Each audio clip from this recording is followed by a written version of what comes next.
No, it says you are live. Yay. Yay. Hooray. Yay.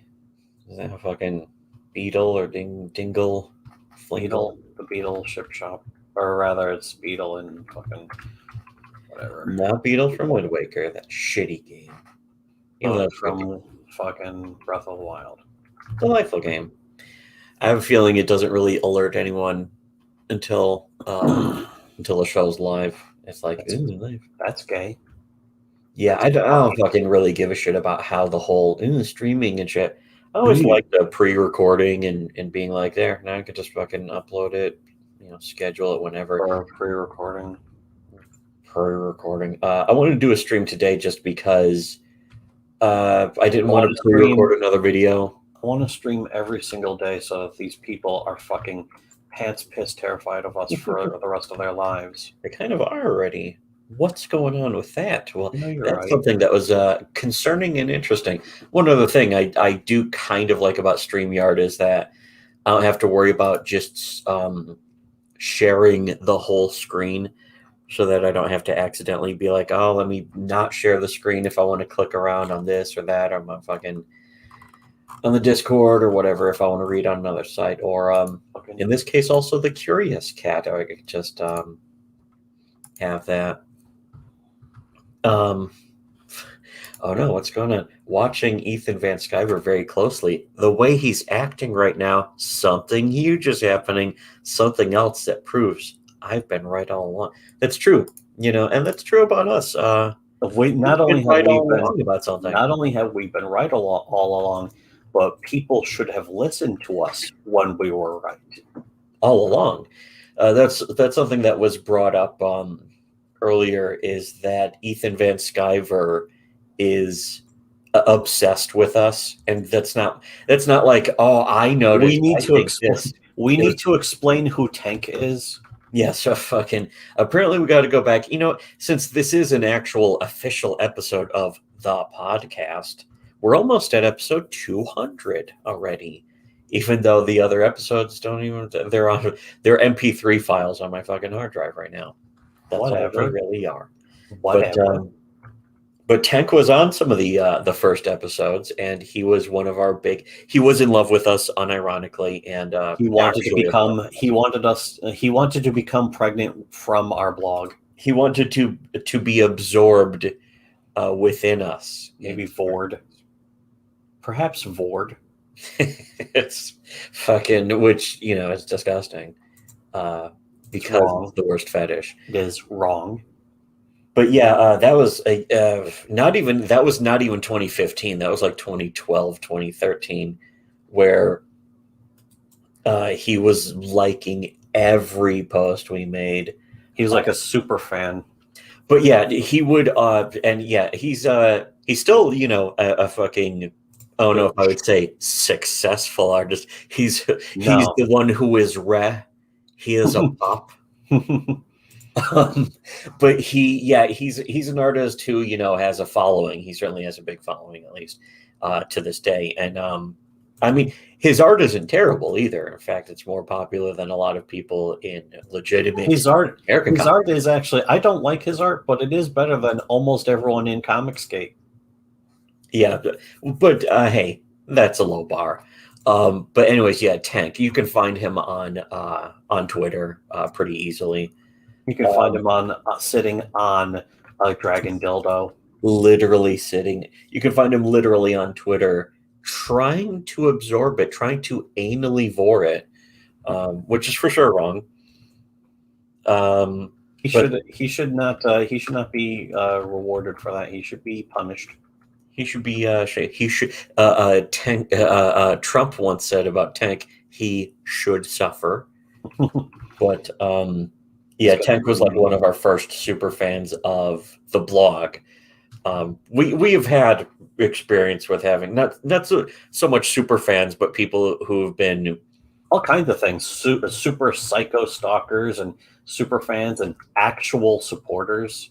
Supporters, like people who have had a weird appreciation for like the memes. I remember somebody fucking the memes like 15 years ago or something like that referred to me as meme lord.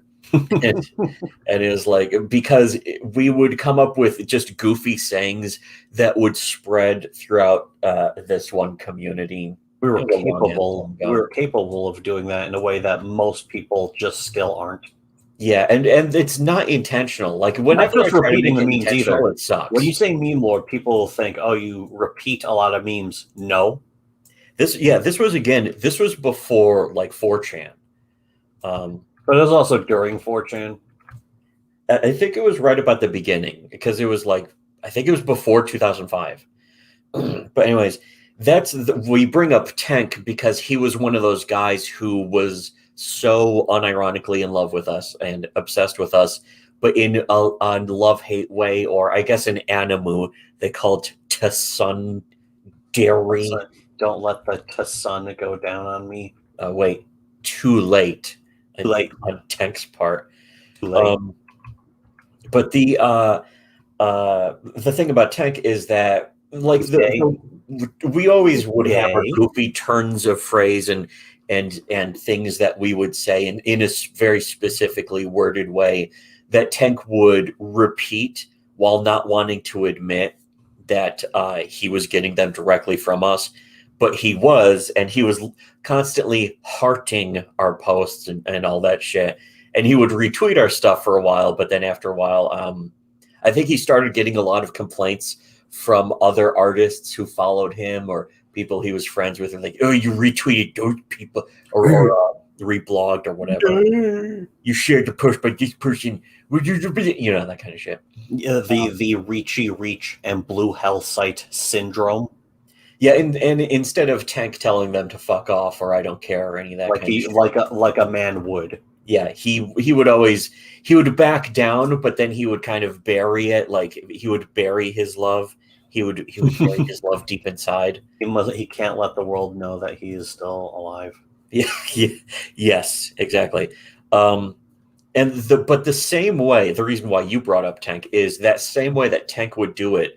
Ethan Van Sciver unironically does that, to the point where even other people who know him, who know Ethan Van Sciver privately, have tried to confront him. And usually Ethan would be like, fuck off. I mean, but they would be like, why are you quoting shitty webcomics?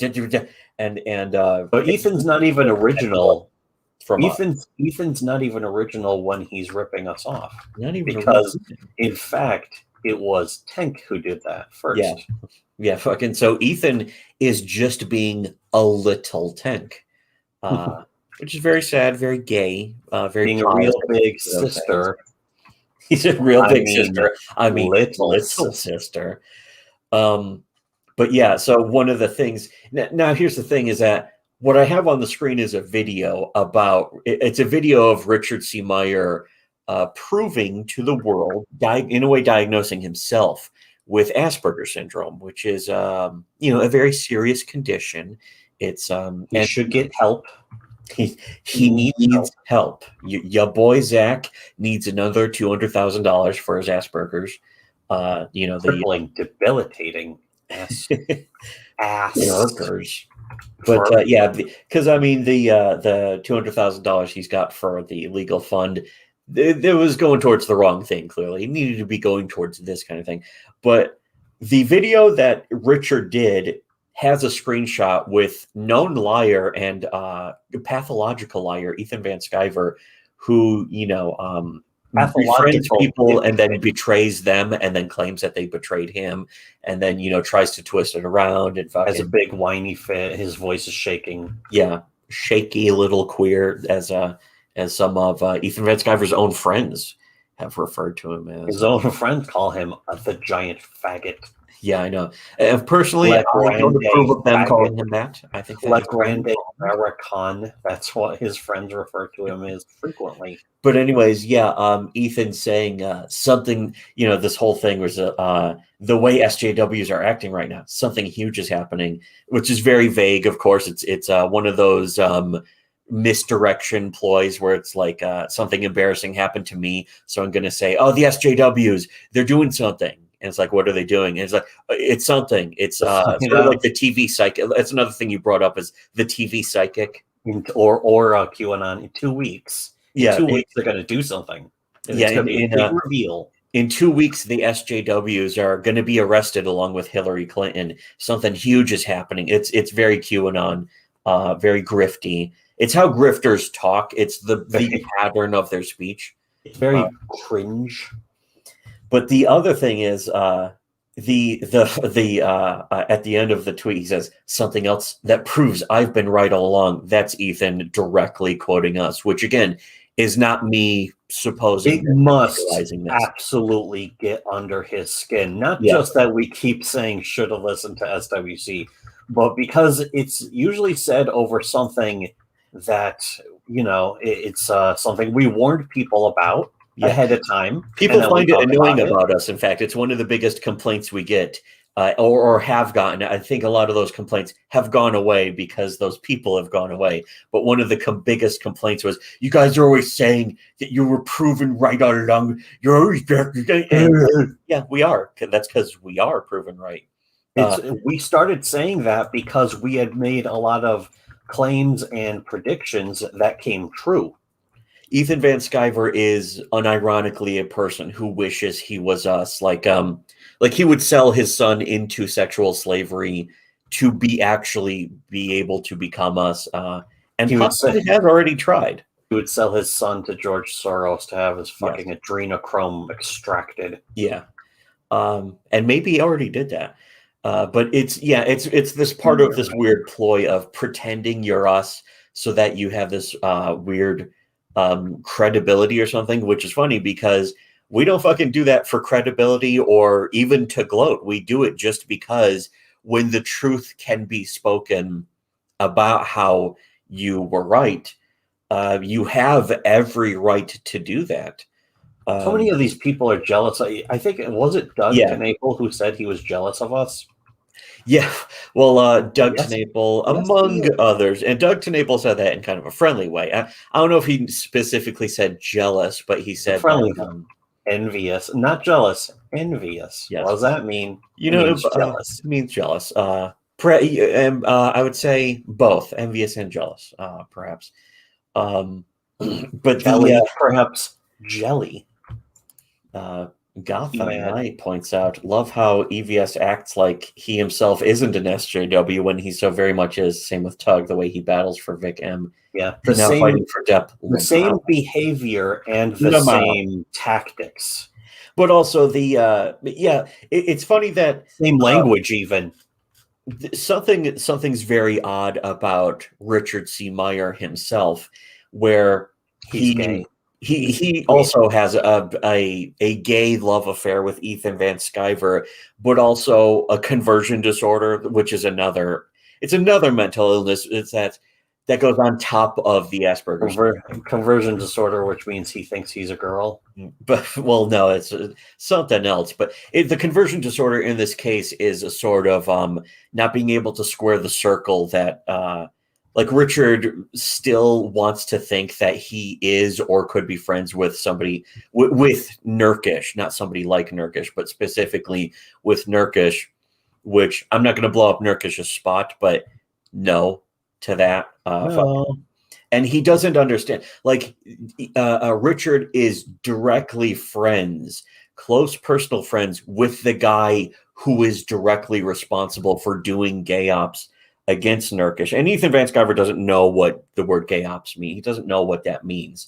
So he'll be like, I don't do gay ops. And while he actually not only did, but the video evidence of him doing gay ops and basically admitting to doing gay ops, where he was collecting screenshots of Nurkish's Discord to use against Nurkish. Ethan Van Sciver publicly admitted to doing that.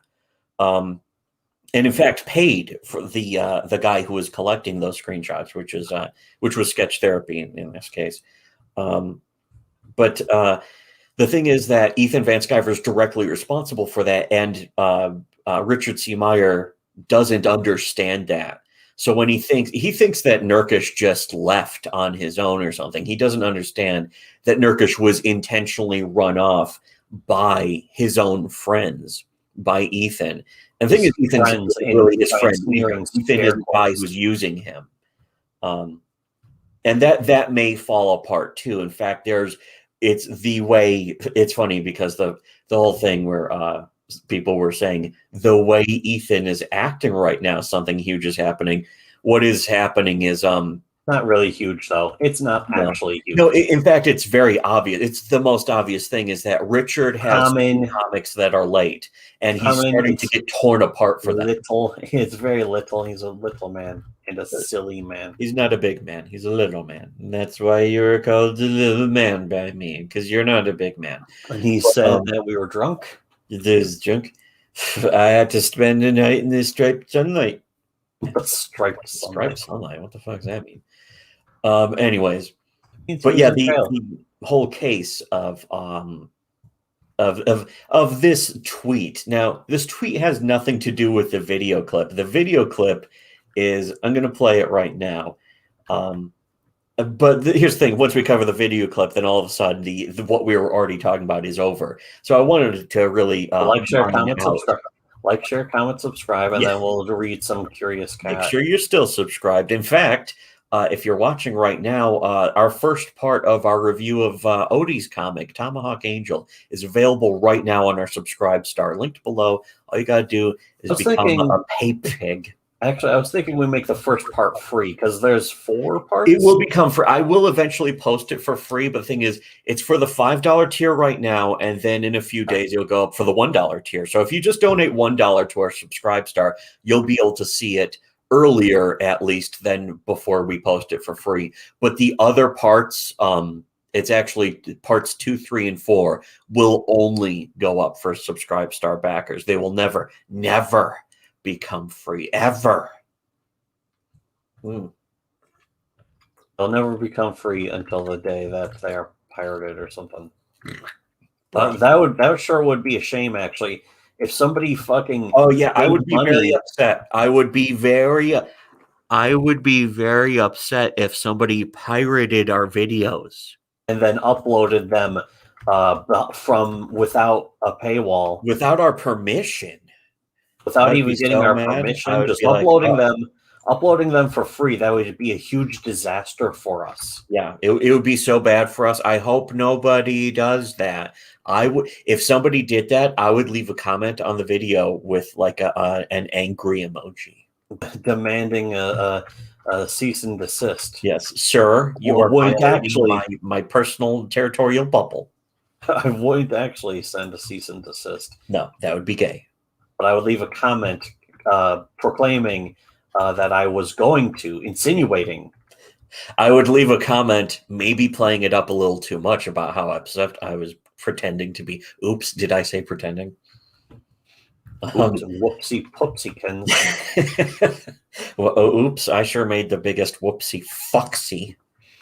Whoopsie fucksy, which is a reference to Alice in Sexland. Yes, it is. The wonderful classic. A sister comic to like Silky Whip and Secret Plot Deep, that sort of thing. From that era. It's from like 2003. And fucking Fairyland, or what was it? What was the one with the fairies? Bondage Fairies, yeah. Classic. Classic. My classic and ass click. Ass click. That's the sound of her. That's the sound of their assholes ripping from giant bug cocks. Do bugs really have? Did they research bug cocks to draw fucking bondage fairies? I sure hope so. Especially giant beetles with those rhino beetles. Beetles with. I don't know. I got a gigantic rhino cock. I think you'd love it a lot. A rhino beetle cock. Do you want some of this? Do you want some of this? And just confused woman's face, and then no, shaking her head. Head. Can't believe that fucking Joe Rogan, more like Toe Rogan, actually did that to a woman live on his show. I can't believe he killed and ate a woman. Ate her hair. Multiple women. He ate her hair. Ate the bones, the hair, everything. They piss themselves all the time. They shit themselves too. Yeah, just fucking but that was an accident, right? Nope. Baby, help. we're referring to Pink Trip's videos about Joe Rogan, by the way. I don't watch Joe Rogan. I watched one Joe Rogan video once, and it was because it had I used to watch him sometimes, actually, but that was a couple of years ago. It was when he was on YouTube and it was free. Alfonso Prouty says Joe Rogan is the podcast killer. He lets Jamie lock the doors. And fucking suddenly Jamie get the flamethrower.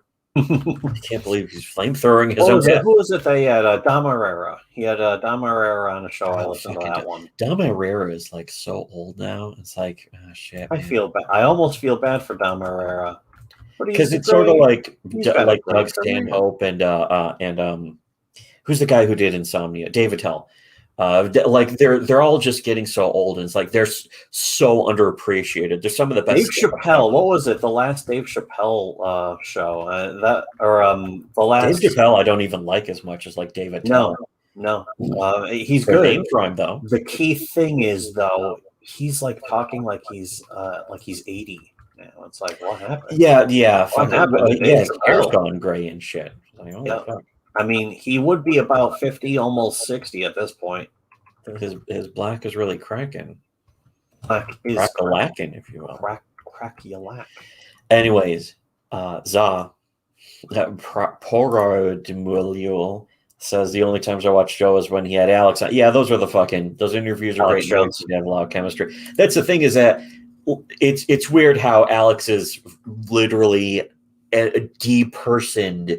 He doesn't seem to have harmed his career that much.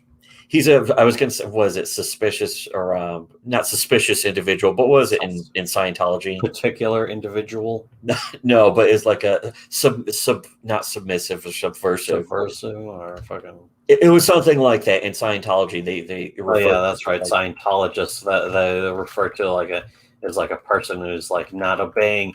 They're not obeying. They're going. Yeah, you're a subversive individual. It's something like that. I forgot.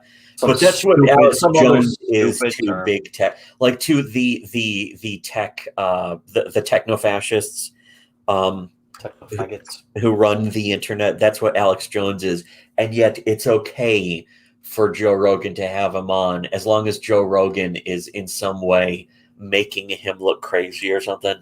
And I always thought it was like weirdly creepy that they could make fun of him in that one Spider-Man movie, the recent one. And, at the very end, it's like, oh, look, it's a fucking goof on Alex Jones. But it's like, in real life, Alex Jones isn't even allowed to be on TV or Facebook or Twitter or YouTube. Kind of like us. We're kind of on the same level. I would say we're above his level as far as like actual truth telling and stuff like that. Situation, individual. No, it's not that, but it's like subversive. You fucking Google it. I had it again just now. Fucking Google it. You might I could Google it. It's whatever. It was like the fucking whatever they it was like what they called. It was like an SP. Suppressive person. An SP, which I should have remembered because of the SP community. I was just listening to that bit for that Cumtown bit again about small dick problems and just making fun of them. The SP community. Yeah, the SP community, the SP bandits. You got any gumption coming around here, sister? Yeah, they're so angry that either women or guys with huge dicks were showing up. Yeah, to be like, having a huge dick isn't, that big. That's kind of how Comicsgate. That's kind of how Comicsgate feels about us. Comicsgate is a lot like YouTube to our Alex Jones. They're also the SP community to our big dick energy community. Yeah, our painfully huge cock to the point where it's not actually a benefit anymore. It just hurts women, and meanwhile Comicsgate is like, I would give anything to hurt a woman. And it's like, I wish I would kill my own mother. Yes. I would fucking trade my kidneys just to being angry at their own parents. Internet dick half as big as yours. And we're like, hey, it's not all that's cracked up to be, you guys. Come on. It's okay. It'll be okay, you guys. And they're like, no. We have to say that literally to Ethan Van Sciver directly, because he is clearly displaying And by directly, I mean envy and a jealousy of wishing he were us. By directly, I mean over this show. I'm not going to actually. I don't give a fuck. I'm not. I consider this directly because he watches these, and again, Yes. that's not me like speculating. Other people are like, yeah, Ethan watches, not only watches our videos, but we actually caught him commenting on our videos on a sock puppet account again, which again recently, just a week ago. Well, not even a week ago. It was a few days ago at this point. He still does it. I think he was commenting as recently as a day ago. But it's like practically in a containment thread where it's just like 20 comments down, and all it's doing is raising us in the algorithm. Although we're shadow banned too because of the false flagging that we still already get from other people in Comicsgate, including Tug, which he publicly confesses to and that kind of shit. So. Again, a lot of people, I always think people, when we say this stuff, people are like, oh, you guys are guessing, you're speculating, you don't really know. No. But we're not getting any of this from ourselves. Other people from within Comicsgate are getting it. I don't need to speculate, and I don't like having to speculate to begin with, so I don't really do it. Yeah, you don't. I personally find speculation to be completely unnecessary and pointless. It's something that I avoid. It's a bit gay AF. It's sus. It's sus. It's something that a total sussy would do, which that's. But maybe that part is just my opinion. That's speculation. That part's speculation. But the other stuff, not speculation. It's objectively proven. Anyways, the last thing I wanted to say before I actually play this dumb video of Richard possibly being the dumbest he's ever been, but then again, that's a pretty high bar. That's fucking amazing. It's kind of like the space shuttle launch. Yes, it's like fucking they launched and the within a few minutes we're at Jupiter, and it's like, holy shit, how is that possible? It's like the Epstein drive. Yeah, the term is suppressive person or SP, but also small penis or SP. So that's or Comicsgate.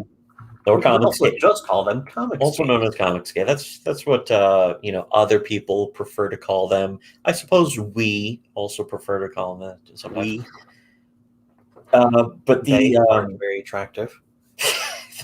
You are very attractive. But the thing I wanted to point out, just one last thing, is the whole SJWs are acting that way. Something huge is happening, which is very TV psychic. It's very, I'm getting an M, somebody with an M in their name. Anyone have somebody in their family recently pass and, doing that in a room of like 500 people. It's like, oh yes, wow. What are the chances that? What are the chances of somebody with the most common name?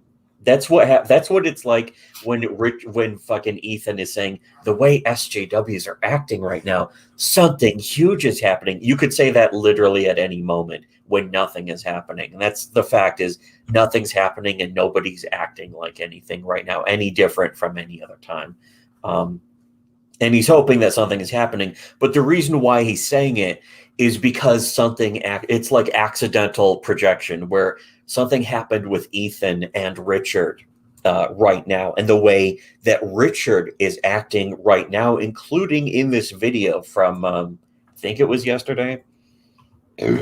But what happened is Richard has two comics that are so late for no reason that his own fans are turning on him. They're declaring it's almost like they're finally realizing what we've been warning them about for years. And what would be unironically, for years we have actually been saying, and this does prove that his comics are always late anyway. His comics have always been late. Yeah, or in some way, that's the first thing I heard about him. Even if they're not late, it's like they're written by Richard C. Meyer, which is worse than them being late. But then what's worse than being late or them finally coming out and being shit? That's the thing is, that was the first thing I ever heard about any of his comics was, oh, it's like fucking nearly a year late by this point. It's like, well, that was making a comic. Cyberfrog was the one that was late. Jawbreakers was only a bit late, and then it came out and it had other problems, which I didn't even keep up with. Other people who got their comics told us that, yeah, like they got damaged books because they weren't shipped properly. The same way that Liam Gray shipped his comics is the way that Richard C. Meyer shipped his. And again, from the pros, like these people are supposed to know that much. But the other thing is that Ethan Van Sciver's comic is now basically officially a year late. And I know people will say it's not a year late. It was supposed to come out this month and it hasn't. But here's the thing. He gave himself an entire year to finish the book. If you give yourself a year to finish the book and when the year is up, it's not out, you're a year late. That's an insane amount, no matter which way you slice it.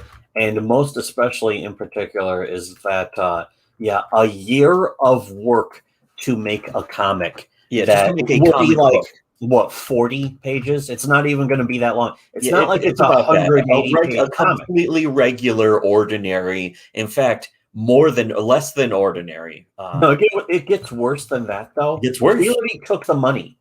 Yeah, you people. Well, not only took the money, retards. What still don't understand? He took the money already. Not just took the money, but spent the money. And in fact, there's going to be some Subscribe Star exclusive videos of us going into depth about how Ethan Van Sciver, in fact, may be now taking money from Richard C. Meyer directly in order to attempt to fulfill Cyberfrog 2. But we'll get into that in the other videos, which we already recorded. But part of this is why Ethan has been really having a lot of meltdowns lately in ways that his fans don't want to see, but also can't see because they're not. Fans, as few of them that are left. Not capable. He doesn't even have actual followers or anyone who supports him. He just has stupid, desperate pay pigs who think they're going to get to the best comic ever. Well, possibly unironically brain damaged. Not even normie cattle, because a normie cattle is still kind of a normie. That's something we experienced a lot. They don't even rise to level. A lot of these people in comics are just, you talk to them and you can hear the retardation in their voices. Mm-hmm. It just comes right through. It's like, oh, this person's got some kind of brain damage or something. The Autist Whisperer says, I know EVS had a recent spat with Liam Gray. Here's the thing. He actually didn't.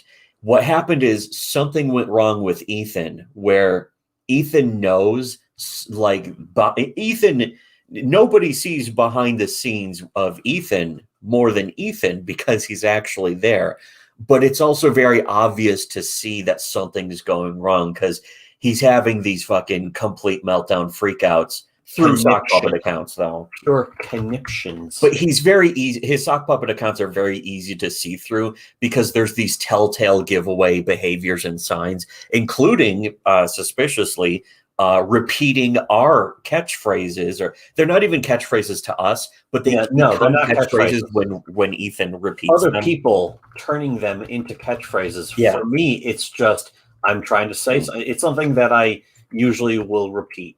Yeah, so the Liam Gray thing is a complete smokescreen. It's not real. It never actually happened. What he does is he will go on to make fun of Liam to distract from the fact that something is going seriously wrong with Ethan behind the scenes. And keep in mind, again, Liam, this is one of his biggest supporters, as somebody who he's given money to. He has given money, he has given funding. Yeah, he's directly funded and was constantly talking to in private, along with a lot of other people. But once they become inconvenient or they become sort of an embarrassment to him, or if he just feels like he needs to make a convenient villain, which he did before with Mike S. Miller and Doug Tenaple and Nurkish and fucking like 20 other people who I don't even remember at this point. Liam Gray is just another one of those. He's just another Nurkish, another Doug Tenaple that he can manufacture as a villain and pretend to be against to solidify the hug box. That's how hug boxes work, is that you manufacture a villain and then you target the hug box towards the villain. And that in that way, the hug box is distracted from your behavior. Did Ethan do that to Micah Curtis? Yeah, he does. He does that to a lot of people. Micah Curtis, there's probably more people he's done it to than people he hasn't done it to. The problem, here's the thing, is that Ethan Van Sciver didn't pay like publicly a paper trail to Micah Curtis to do gay ops and false flagging. Ethan Van Sciver does have a public paper trail to Liam Gray for false flagging and gay ops. So that's why whenever you see Ethan go after Liam Gray, it's to cover up his direct involvement with false flagging, and then eventually with blackmail, which is criminal activity. So Ethan Van Sciver has a direct connection to commission of criminal activity. And so because of that, he now has to try as hard as he can to be like, oh, Liam Gray's so stupid, am I right? To cover up for his direct involvement in directing Liam Gray into blackmail, false flagging, attempted doxing, and all that stuff. Seeking doxing is and directly towards the same thing as attempted doxing. Yeah, and it was directly towards us, which was part of the weird more than us, but also us. Affair. It's more than words in a way. Anyway, so yeah, that's part of what this whole tweet thing is a giveaway of. That also why he's afraid of us. That's also one of the other things that people have admitted is he's just straight up afraid of us. I mean, they are all afraid of us in a weird way, though. Look at the way they talk about themselves and to each other.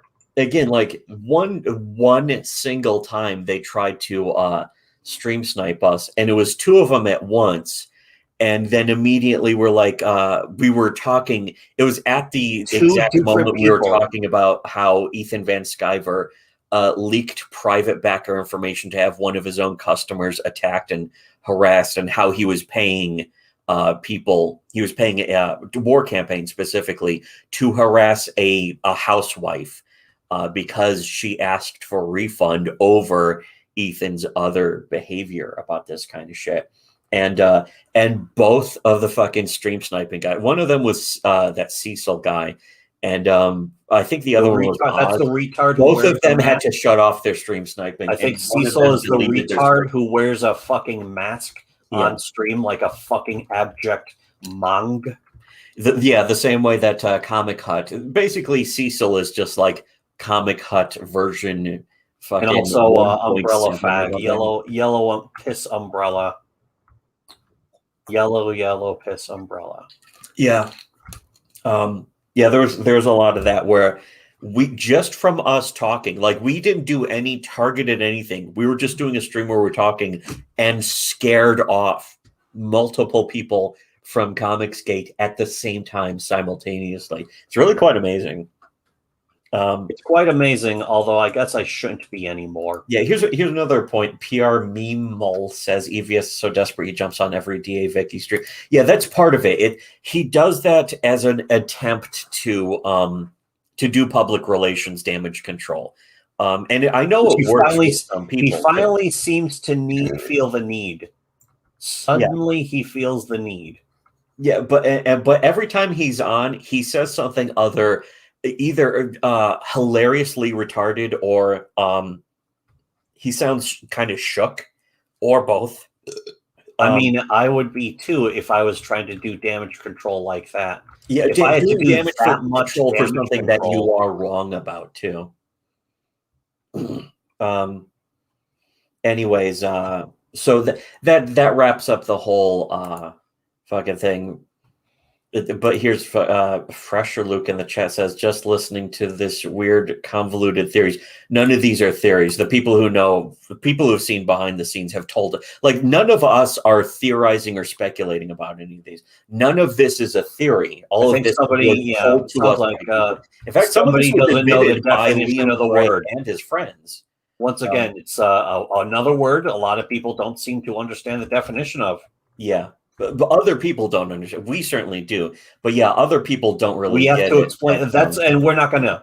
We're not going to explain. Yeah, we spend so much time explaining what is. Then when other people come along and get everything wrong because they don't understand, that you have to realize that it just slows everything down to then stop and explain. Okay, they're not worth it. Here's how we knew this privately. Here are the people who confirmed this. Here are the video clips where they say that Ethan Van Sciver fucking it obsessively watches our videos and that kind of thing.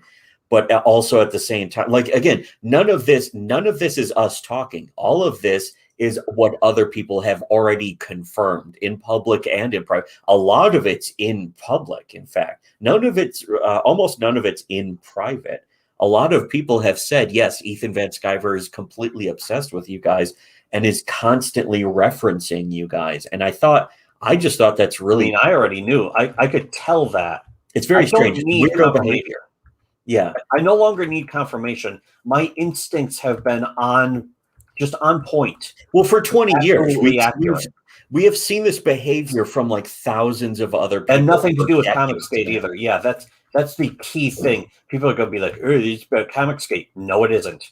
No, it isn't. It's a lot more than that. We have faggots. Yeah, but going back 5, 10, 15, 20, almost 25 years too now, from a lot of people we've seen. Comicsgate really is nobody's. They really are a lot of nobodies. And we've also speculated. Like back then, we used to speculate. It's like, that's weird how they're saying like an exact thing that we would say. And somebody would be like, oh, you don't know why? And I would be like, no, why? It's like, because they're completely obsessed with you. That's from 15 years ago. That's from other people. And the exact same behavior gets repeated and repeated and repeated from so many people that I simply identify it. If you think it's a conspiracy theory, it's because you haven't experienced enough of life you don't understand other people's behaviors enough. I mean, there's a lot of people that we do. There's a lot of people out there. There's a lot of people out there who are fucking old. And not from being psychics, but just through sheer experience, like repeated identical experience over and over again. So whenever you're saying that something is speculation or a theory, it's because you don't know. It's because you've never seen it before in your life. And we've seen it hundreds of times more than any of you ever have. So that's the only reason why we even point this out, is because it's been confirmed endlessly before Comicsgate ever existed, thousands of times with thousands of people. So it's so that's why we don't stop to even explain how, because we already have in the past, and other people who are in the know have confirmed to us either directly or in weird ways indirectly. Like, again, Liam Gray and Micah Bell. I mean, Curtis, I almost called him Micah Miller too. Both of them, in like not addressing us, have directly admitted that Ethan was obsessed with us and makes references to us all the time.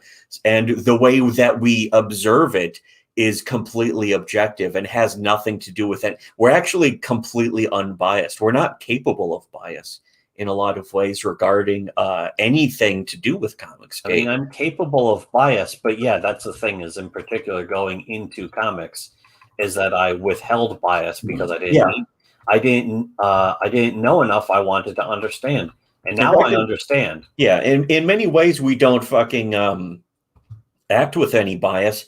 But I have biases against certain things. I have biases against cape shit.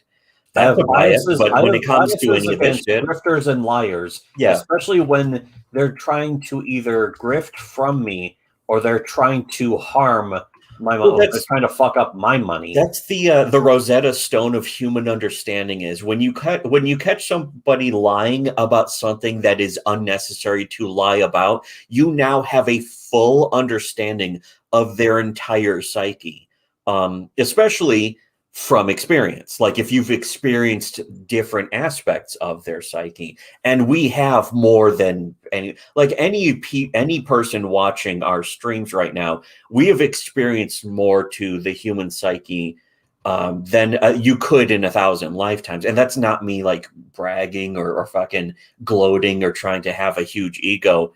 It's objectively quantifiable. It's just the explanation, because all these people, it sounds like bragging because you're not capable of perceiving it yourself. A lot of these people have been on the same level that we can. But again, we're not like psychic and incredible geniuses. It's just through experience. Like people, we're not that smart. The rest of you are all just that dumb, just that stupid. But I remember also Kay would be like, "You guys have such incredible recall." And it's like, No, we don't. It's like, no, you I have guys a would terrible reference this memory. movie, and it's like, yeah, I've seen that movie like 50 times. It's not fucking. It's Yeah. not an amazing power. It's just through sheer repetition, which It's is a regular it's more memory. depressing that the rest of you haven't. The rest of you haven't watched The Big Lebowski. Yes, exactly, or Casino, or The rest of you haven't even watched The Big Lebowski or Casino one time. Here, Fresher Luke says Ethan has made a ton of money. He hasn't, actually. I don't see why he would be borderline obsessive compulsive like that. We do. I know you don't see it. I know you don't see why. Yeah, it's not a mystery why other people don't see why. Because other people don't understand human behavior. I don't know why you would even say something so obvious. Yeah, in fact, that's the funny thing is that's like not knowing that most CEOs are psychopaths or that kind of stuff. It's like, yeah, of course they are. How do you not know that? It's like saying fucking a person with like a half-shaved head and purple colored hair isn't inherently like mentally unbalanced. It's like, yeah, you can see that from their hairstyle. You don't even really need to talk to them. I don't know what the texture of water is normally. the Untitled says, sounds like you guys stared into the abyss. Lol. I think that's actually a good way of putting it. It was an abyss of intelligence. Yeah, but that's inherently that's how a lot of it is. Yeah, see, here's another thing. PR Meanmul said EVS claimed to not know what. Well, he didn't claim to not know what digital comics were. He said he didn't know what web comics were, which is a lie. Again, how is that not a red flag to you? How does that not tell you everything you need to know about the human condition of a person? Like, only a complete psycho would. It's possible a lot of these people are little kids who are fucking in the chat. Very little children. A lot of comic book fans. A lot of Cape fags. There was somebody, I forget where it was. I know it's the Oni Plays video where they're talking about like, oh, I read the original. But my dad gave me the original omnibus of the Fantastic Four, and it's like, who cares? Yeah, why are you going to read any of the Fantastic Four? I don't give a shit. It's the original Stan Lee cut. I don't give a fuck. Oh, wow. Anyway, Prod Mole says your movie reviews were one of the biggest losses from Ethan and Liam nuking your channel. Yeah, that's a lot of those are, or not a lot of those, but some of those are still on our BitChute. But yeah, I kind of wish that we were able to keep those. But there's a lot of the one with the same way that our Tumblr got nuked by a lot of by several people. Nuked by specifically Kate Leff. Kate Leff was also technically in love with us. But it was a dirty kind another of exactly identical case to Ethan Van Sciver's. Kate Leff was completely obsessed with us, but would never mention us in public and never let on that she was constantly. She was talking about us because it was clear, but she would never mention us by name, which is what you do when you're afraid of somebody. Trisket, Delicious Trisket said CEOs are more in line with sociopaths, not psychopaths. Yeah, that's true, but also they can be both. You know, anything is anything's possible. They're not the same thing, apparently. Yeah. So again, we only are speaking from objective experience because I have seen in the past when I do speculate, a lot of things don't add up for me, and then even I am like, wait a second, why did I say this, and that kind of shit. Speculation does not intensify. That's going back decades, though, and so I've learned that from experiences. It's not about speculation. It's about actual experience. Like I would say, I personally think that, and I knew it took time for me to really know the difference, but that was the 1990s. So that's the thing. It's completely different now. We're learning these patterns, and we're telling you what they are. And again, I hate to name drop. You know me, I don't like to name drop. But it wasn't me who was like, wow, we're so right about Comicsgate in 2019 and 2020. It was like Tim Lim specifically watched our videos and was like, wow, you guys completely called it and were more right than you know. about what was going on behind the scenes in It comics. actually it turned out there was stuff that we didn't even realize we were right about. And that we would just have conversations just about stuff that was observed, and we were like, holy shit, we didn't even know this, but we had gotten such a fucking an obvious red flag that's like, okay, yeah, something is clearly wrong with Ethan. Like, he objectively has borderline personality disorder. That's diagnosed. That's not fucking. His dad has bipolar disorder and abused him. And abuse always, continues the cycle and that kind of stuff. But he portrays the objective symptoms of borderline personality disorder, as well as bipolar. In fact, rapid cycling bipolar disorder, to the point where we actually graphed and clocked Ethan Van Sciver's mood swings and would have a good long laugh behind his back, but also kind of in front of his back too, about how he was going from manic to depressive to manic. Like in tweets, you could see him going depressive, and then the next day, or streams, you could actually see streams where Ethan Van Sciver would be in rapid cycling, bipolar disorder, depressive mood, where he would do a stream with like some kind of mopey title and ... at the end of the title. Then the next day would be the manic phase, where he would be like a renewed enthusiasm and stuff. That is rapid cycling bipolar disorder. And that's not me speculating or being like armchair psychologist. Other people who know him were able to confirm that about him.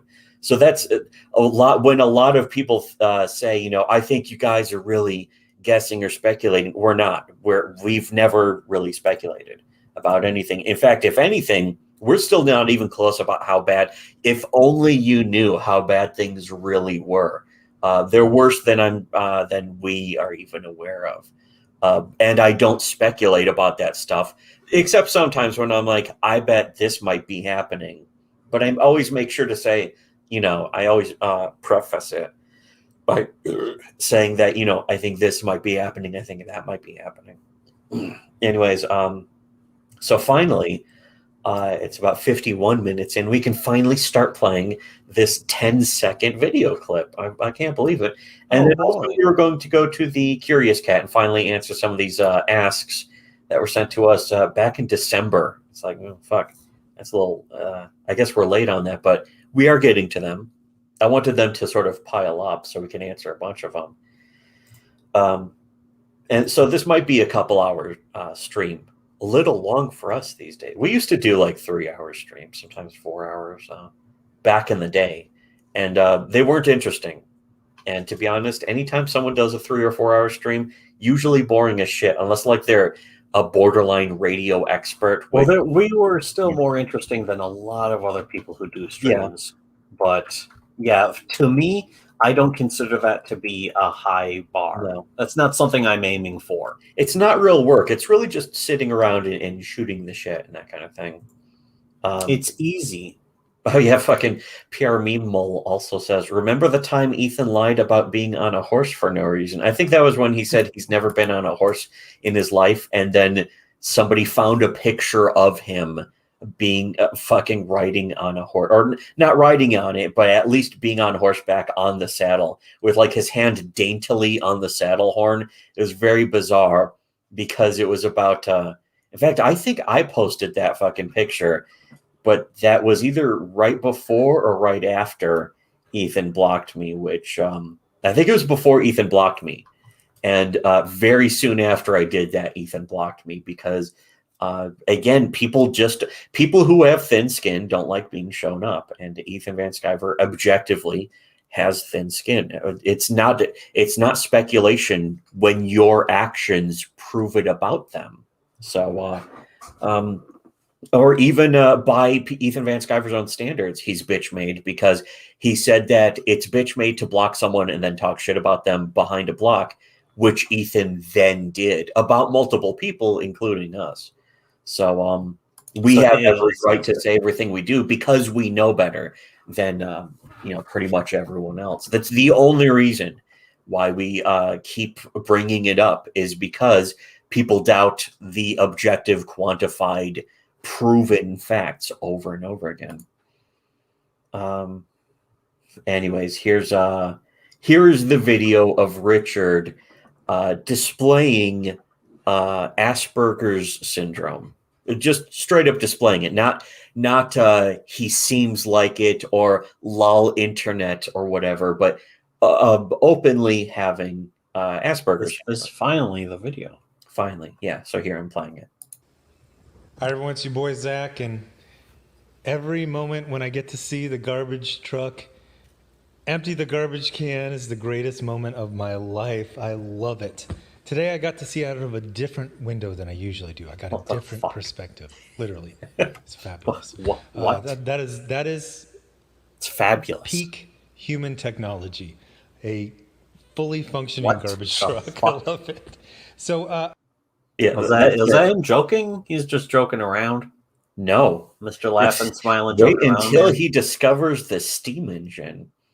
But yeah, that's how we started a video about how he was basically agreeing with his good friend Ethan Van Sciver, his good pathological lying friend who chased off his other friends and got stupid Richard to just not question it or go into some kind of bizarre conversion disorder. Yeah, here's Kovrig Luca says same energy as train lovers. It's the exact same thing. It's literally the same thing. And train lovers means basically autistic people.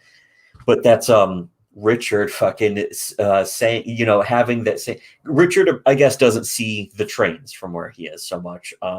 He wants to tend the rabbits though. Yes, he fucking just loves rabbits. He would love to hear about them, but the whole thing with fucking garbage trucks is like it's the modern equivalent of the old trains with the big turning wheels and the gears and stuff. Modern trains don't really actually have that visibility. What was the fucking episode of MST3K, San Francisco International? It's like you see those wheels tuck up and it takes off. Do you like to see the vroom vrooms? Do you like to see the vroom vrooms and fucking the faces of those you wronged will be floating up on your left? Yeah, the fucking the kid who stole a plane. Well, that was in a TV show, most likely based off a real thing with some fucking half-a-tard kid who fucking actually tried to steal a plane. Probably crashed it in real life. That kid would still be smarter than fucking anyone in comics. Well, then Richard. Here's the thing: is that you could see. You don't have to be like, oh, Richard's staring at garbage trucks and saying that looking at a garbage truck taking out the garbage is the best moment of his entire life. I'm sure that is true, objective on a measurable level. This is a man who served in the military and went to Iraq. Yeah. I never got the trains here. Prodnell says I never got the trains and autism connection, but I still think it's funny. They do that with flags too. I think I never got it myself either, but it's something that I've noticed a lot of other people have actually studied. And if anything, one of the best barometers of the truth about autism is, of course, the wonderful podcast Come Town, where they're constantly making jokes about how autistic people love trains. I think one of the jokes from a certain compilation video that I was re-listening to recently was about how some post by the ADL or whatever about the role of autism in the Holocaust, and fucking Nick Mullen replied saying, yeah, of course, who do you think was driving the trains? As the fucking autistic people, we're going to a camp, and just fucking but then also Nick Mullen very proud of his Amtrak coffee mug, and I think when Adam made coffee in his Amtrak coffee mug, he got very upset. Borrowed his Amtrak coffee mug. Yeah, there's something about trains with the fucking autistic people. But the way that people say like people with autism are fascinated by trains it makes so much more sense with a garbage truck because it's got all those visible moving parts, but also they're like huge pneumatic lifts and like claws and shit. But then the modern ones, of course, have like the grabby arm that will grab your fucking garbage can and dump it into like a big bin that it then brings up and dumps into the main compactor and all that shit. And then the compactor has its own pneumatic parts that move and make all the sounds. They make the RoboCop sounds that are so interesting, and all that shit. So, Richard C. Meyer officially diagnosed with Asperger's syndrome. It's official, but not Asperger's. Yes, but not because of this, not because of this clip, or not because of fucking garbage trucks or any of that, but because of his writing. Because he's afraid to post a comic that he finished. Yeah, he's afraid to send it to the printers, even though I think he claimed it was at the printers. I think he claimed that Expendables Go to Hell was at the printers, but that he was afraid to fucking have it printed or really send it to the printers. Again, there's a lot of weird contradictions, but also, I mean, my memory's not great either necessarily. I should change the name of the comic to Stupid Pathetic Faggot Go to Hell. Yes, that may not be a bad idea. That actually sounds like a more interesting and certainly far more original concept than an Expendables knockoff comic book. An Expendables knockoff, and then also just an Expendables tie-in. I mean, what's worse, ripping off the Expendables or actually getting to do the Expendables, and you do it with like a really what also looks like an obviously autistic idea is like the Expendables were like action flicks about like a sort of independent A-team paramilitary group. And it's like, well, what if they went to hell? And it's like, okay, that's not related to anything. What does this have to do with the actual fucking series? Yeah, I like it. I want to see. We can make our own stories now because we're comic book creators. Yeah, we have original ideas. We can do whatever we want in Comicsgate. Here's the Expendables. Okay. To go to hell. I got the fucking rights to King Kong. Yeah. What if John Wick went into outer space? Okay, thanks. Thank you for that stupid idea. Please get out of my office. This is the bar that we're dealing with. This is a Burger King. Yes, sir. This is a Wendy's. Castle, not a fucking ethno state. But yeah, that's the par that we're dealing with when it comes to the whole comic book community. You're dealing with people who are that stupid. So when you criticize that idea, people don't understand that it's stupid. People are like, what's wrong with that idea? It sounds great. My ship is the Mondor. It won't go. And it's like, yeah, that's the problem. The problem is the fandom. The problem is fandoms, essentially. I mean, we've tried working with them for a long time. Yeah, you can't really explain things to people who like comic books because they're not capable. They're not cognizant. They're beneath the level of. Look at the way they talk. Yeah, just the way they talk, and usually the way that their voices sound. I always thought if I caught myself sounding like that, I would immediately be like, maybe I should consider speech therapy or something. It's like I don't even like my voice, but I hear other people who are comic book fans, and it's like, how do you go through life willingly talking like that talking like the light bringer? Yeah, like Lightbringer. Don't talk about me, you son of a bitch. Just fucking. Why would you do that? How come you're being a total Lightbringer about it? Being total Carter Granholm. You're fucking Carter. This is, I can't see too good. Is that Carter Granholm over there? And it is. Oh, I guess it is. So we covered that. That was a good hour. I wanted to go to the Curious Cat and go to like the oldest shit. The oldest shit in the Curious Cat, let's see, is a few from December 1st and 2nd. And it's like, holy shit, that's last year. Here's the oldest question. These are basically all from Anonymous, but even if they weren't from Anonymous, I would like not read the name because like almost feels like it's paying a target on them. You know how it is. Or maybe you don't, but we know how it is, so at least we understand it. Stupid, disgusting, fucking smelly, dumb comic scum. Yes. If you don't understand it, don't worry. We do enough for you, or more than you, which is the important thing. But yeah, these are all anonymous anyway, so I'm not reading the names. But this one, the oldest one from December 1st of last year. What is the best place to post a comic when you're starting? An art board like DeviantArt or Pixiv, Webtoons-esque site, or have your own website like Tales Gets Trolled? I would highly recommend not trying to have your own website like Tales Gets Trolled or anything as a starter. Do not start that way. In fact, I remember Questionable Content. Jeff Jacks was like, I think he was asked like, "Oh, what's some general advice you'd have to?" And he would say like, "Get your own hosting domain." And it's like, what if you're not that serious about making your comic?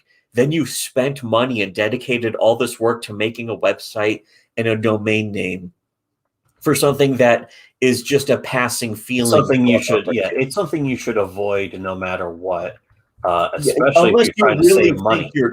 Unless you feel so deeply that you're so dedicated. And in that case, I would say still give it a full year. Like, make a comic for yourself for an entire year. Post it to art, art boards. Post it to just wherever, DeviantArt, Pixiv.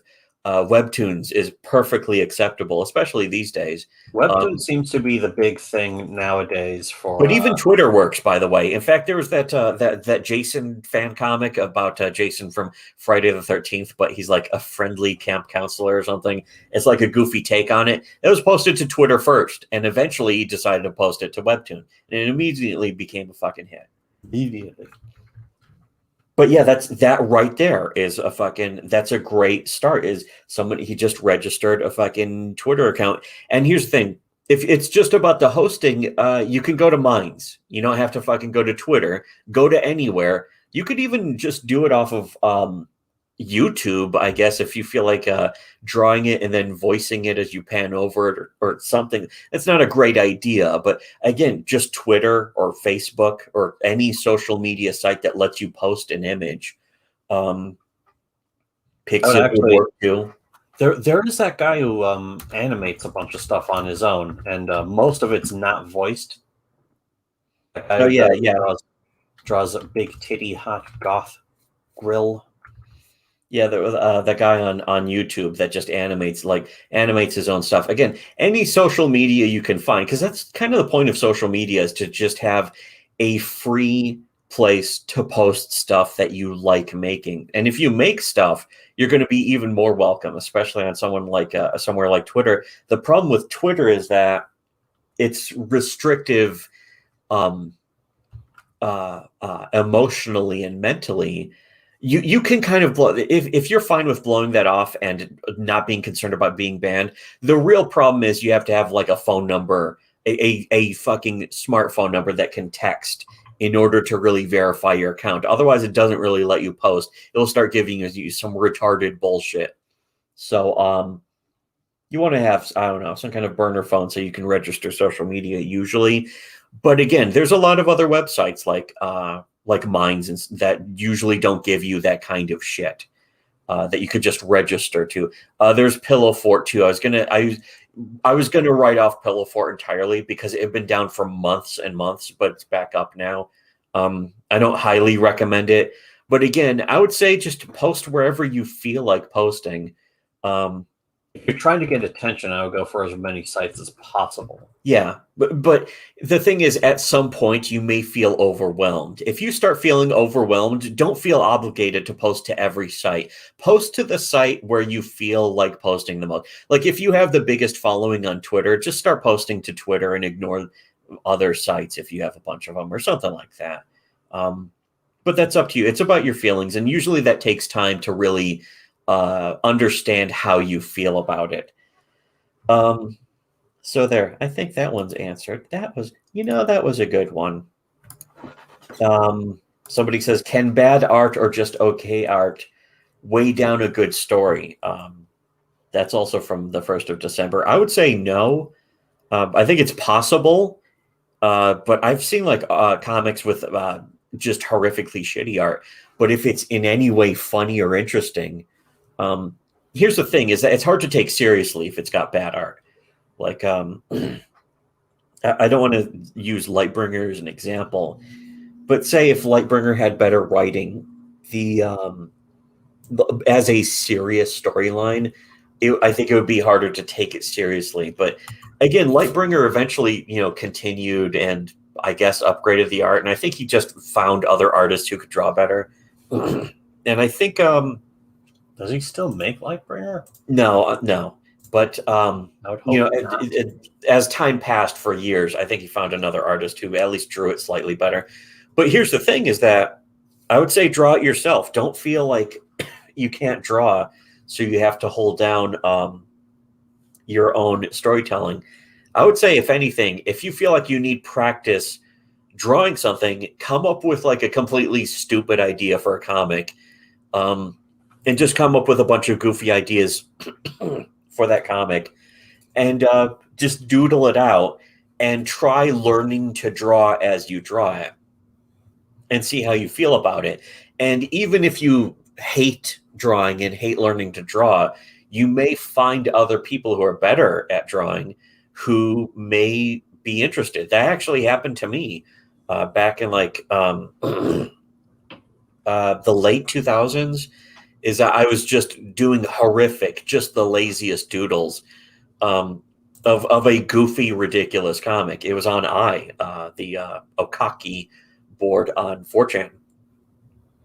And eventually other artists started redrawing the shitty doodles I was doing.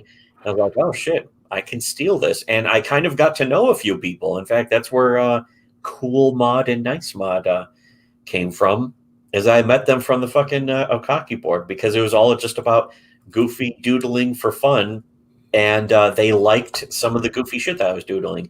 So if you could just find some way to do that, again, you don't have to go to the 4chan board though. You can go to Twitter or something and do that kind of shit. There's a lot of people who draw very simply, rudimentary styles, who are getting a lot of attention and notice from just posting their goofy doodles to Twitter. So again, social media works. It's one of the strengths of social media. The weaknesses of social media are obvious. If you need me to point those out to you, you got fucking bigger problems with your life than anything else. But the strengths of social media are just being able to get your stuff noticed and shared with like one click. You might want to avoid any of the really spicy memes to start with. Wait until you get a big following first. If you feel like you have to make comics that way, I would say do it anyways, but just understand that, at some point you're going to get tons and tons of people who fucking think that they are waging a one-man war against you personally, and that they're doing the right thing by in some way trying to get rid of you. And keep in mind, if they chase you off the internet, then they won. So if you stay, then you win. Which again is a life lesson we learned the hard way many times over. That most other people still don't understand that. They get run off. Like if they face any criticism, they fucking are discouraged and get run off, while we bask in it and fucking celebrate it. So yeah, as far as bad art or just okay art, it's a great way to start. It's a great way to get things done and either try to grow as an artist or at least find other artists who maybe will like your stuff. Here is the next one from December 2nd. It just says hourglass figurini over ass or tids any day. That's not a question. That's basically like a combination, or usually just a lot of ass. For over 40 pounds of pussy and ass. A frylock. You know what? That kind of reminds me of the guys, like when someone's asked ass or tits and they say thighs, and it's like, I never thought of it that way. But sometimes, well, that's still kind of. Sometimes you're right. Still, essentially, kind of part of the same thing. It's just the same feature, kind of. Just so long as you don't say feet. Yeah, just not feet, because then you're being a total tank. The next one's from the 12th of December. It says, in all caps, of course, which is very telling, is I am picking my ass and recording it for you at Lisa of Vancouver. Well, thank you, Lisa of Vancouver. But where is this video? I don't see it. This is bull. 0 out of 10. 0 out of 0. Thighs or breasts or drumsticks. Wings, thighs, breasts. Left wing, right wing. Tastes the same to me. The next one, also from the 12th of December, for some reason. I don't know why. I don't know. Did something happen there? I don't know. But somebody says, how do you kill the alligator in Resident Evil 5? With a magnum. The end. Yes, or grenades. Well, I think to get it out, you might have to run past it, but you can see them floating along the water. So pretty sure just it might be. Well, there's the little ones, and then there's the giant one where you have to get on the raft and crank the raft while the partner is on it. Yeah, that one's just a puzzle with like fucking awful QuickTime shit. But yeah, can you maybe just throw grenades into the water to fucking not have to deal with it? If you keep grenades, if you don't just sell them. But you should keep grenades. Here's another one from 12th of December, just saying Independent Comics Empire, more like Dependent Comics Vassal State. Do they mean vassal or vandal or both, or combination of both, maybe? Femdom Empire. Yeah, not even sure what that's specifically, because again, that's like what, 6 months ago. I don't know what they're talking about, but probably a good point. Directly referencing one thing we said once during the stream that was posted sometime during the same week or month. Yeah. Speaking of which, again, from 12th of December. So yeah, we must have done like some kind of stream around the 12th of December. Some kind of stream. I guess so. I could go back and look, but it was the 12th of December, a day I'll always remember. Yes. That was the day when comics died. Oh, wait, that's every day. No, that's way too late. Too late. Another one from 12th of December just saying, is Watchmen overrated? Which the answer is yes, but that's because pretty much anything that's good is overrated. Half-Life isn't overrated. That would be the only one. Yeah, not Half-Life. Not Half-Life. That's even Half-Life 2. Although Half-Life 2, when people say that like Half-Life 2 is disappointing, because when I really think about it, it's like, yeah, you know what? It's missing some of the things I really liked about Half-Life 1. But and I was expecting also to be like total free roam. Yeah, I thought it would be a sandbox game, actually. I don't know why I thought that, but I got some impression, like the demo movies made it look like they were selling it as, you know, sometimes you're just going to have to run into a building and barricade it to fucking and spray gunfire and pick up, use your gravity gun to pick up a radiator and then blast somebody with it, insta-killing them with physics. Pick up like a washing machine and block the doorway so they can't open it. Therefore, you're free. And it's like, oh shit, am I going to do that? And turns out, not really. But I at least can't like do that. They fucking put yeah, it no. there. It's still a really damn good game, but people don't acknowledge Half-Life 1 for all the things it does right.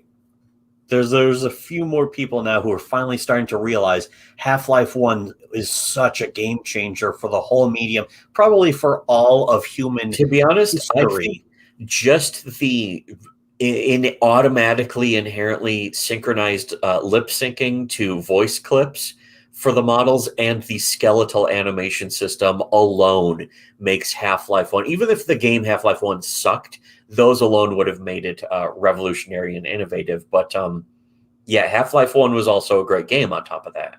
Just how they deliver the story, how they pace like action beats. Yeah. We could go more into depth about how I watched a review. It's overrated, but to be honest, it's overrated just because everyone tries to compare everything to, like, the way I remember fucking stupid yuck, kind of like the Beatles compared fucking Tom King's Mr. Miracle to he was like, this is the next Watchmen. And it's like, if everything that you remotely think is good is the next Watchmen, then Watchmen wasn't actually that good. And Watchmen was good. Or he didn't get Watchmen. He didn't really understand why Watchmen is good. I have a feeling most comic book fans actually don't fucking have a clue why Watchmen was supposed to be good. Because in reality, Watchmen was it was good as a deconstruction of the superhero, but it wasn't just that. It wasn't just some other things, but like I could go into more depth of it, but I don't think that like the way other people have picked apart Watchmen. It's kind of like the Beatles. Also, it's like the Beatles. They're the best band ever. No, they're good. But the Beatles were still good. The key thing is that they were good. They had a good understanding of what made listenable, entertaining music, aside from just experimenting. I was at the fucking doctor's office, and they were playing like, "Oh, here's Pawn Stars" or whatever the fucking.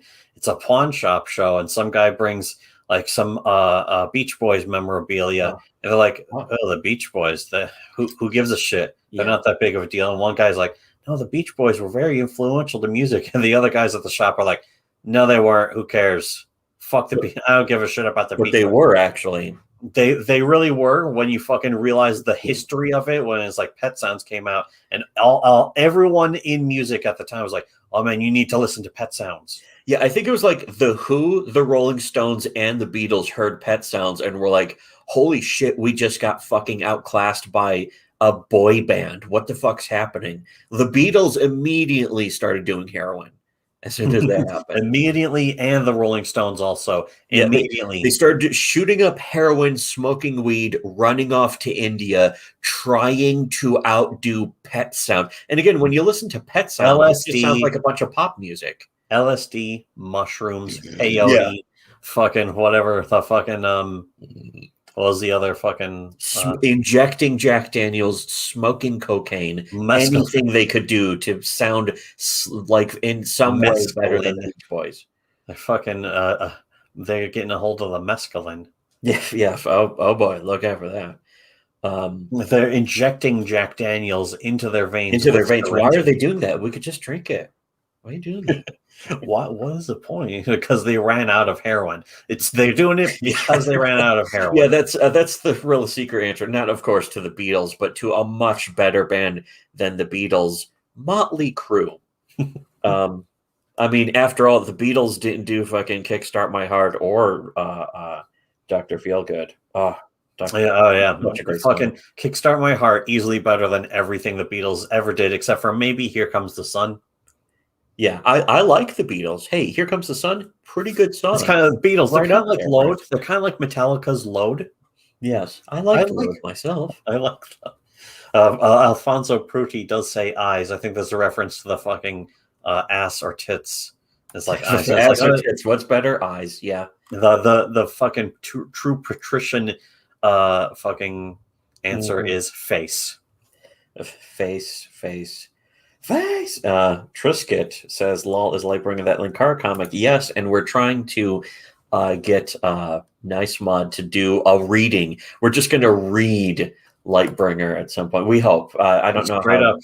Straight up reading. That to me is going to be way more interesting than even. I couldn't even finish Jawbreakers. Yeah, Jawbreakers was so boring, but Lightbringer, wonderful. It's the best kind of bringer. I mean, if it's at least bad enough to be entertaining, fucking Jawbreakers was just bad. Like, it wasn't even clear, bad or hilarious. You could tell from trying to read Jawbreakers that he didn't actually want to make a comic. With Lightbringer, you can tell he wants to make this comic. That's very true.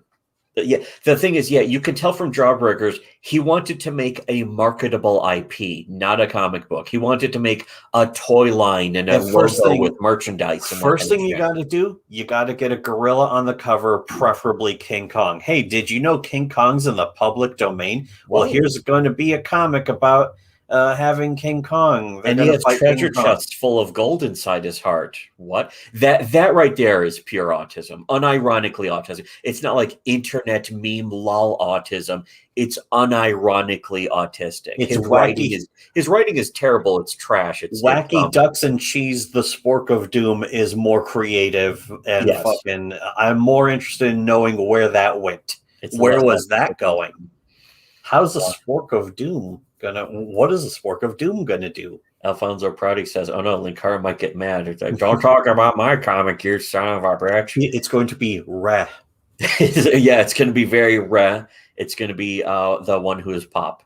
But yeah, if he gets mad, yeah, I don't want that. So that I guess that's going to have to be a Subscribe Star exclusive. Become an official paper pig on our Subscribe Star. Is that a pledge pin on our Subscribe Star? Yes, is that a pledge pin on your Subscribe Star? Yes, it is. Yeah, and also he does also say always the Magnum. Always the Magnum. I know. I don't understand. Yes, always the bullet. I don't understand.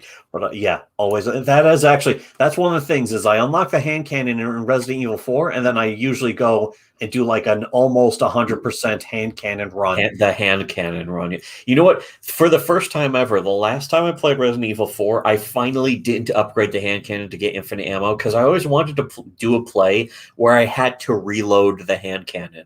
It's like, and I wanted to see how much ammo I'd actually get for it, and the answer is a ridiculous amount. It's like, holy shit. Yeah, and that's the thing is I'm playing it right now. I could probably sell the one that I have and then just rebuy it and then just upgrade it. I want to make sure I have enough money to at least get it to like. I'm so glad they came out with RE4 on the PC with saving. Well, that's the thing is it already existed, but it was a terrible port.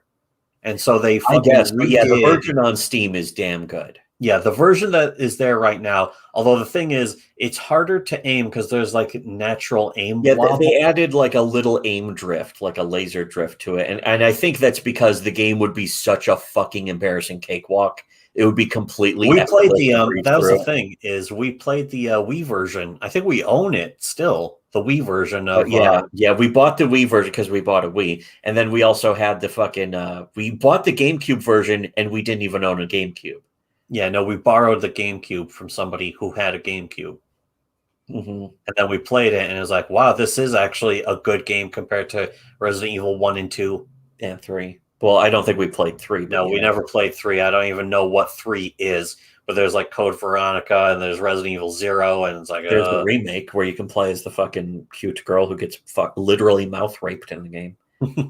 I want to play that one. Yeah, I want to see that. But the thing is, it's like $60 for a 3-hour game. It's like, well, I don't know. That's actually one of the things. And I played the Resident Evil 2 remake recently, which I ended up really liking. I do own that. I got that on sale, and I still haven't played it. The same way I haven't played Metro Exodus yet. I'm saving it. It's on my plate somewhere. I was really surprised how much I liked it, but I actually still kind of like RE4, 5, and 6 more. Even though 5 is like, I know a lot of people hate.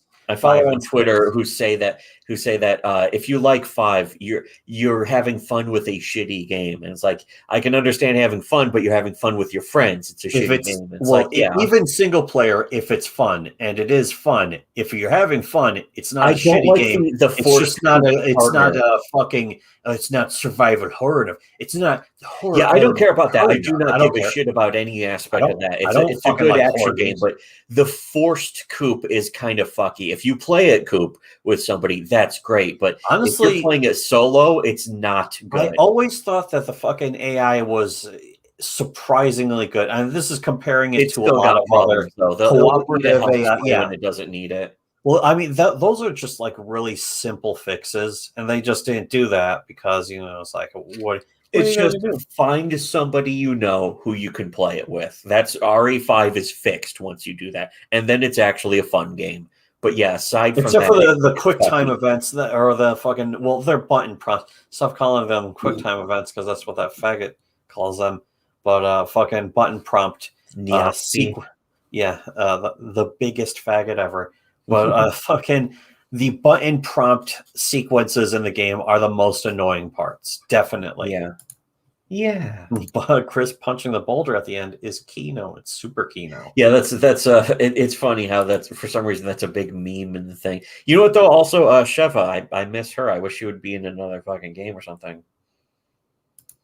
That was the thing is they just dropped her, and it's like I liked Sheva. What's wrong with Sheva? Especially business. I kind of like the setting.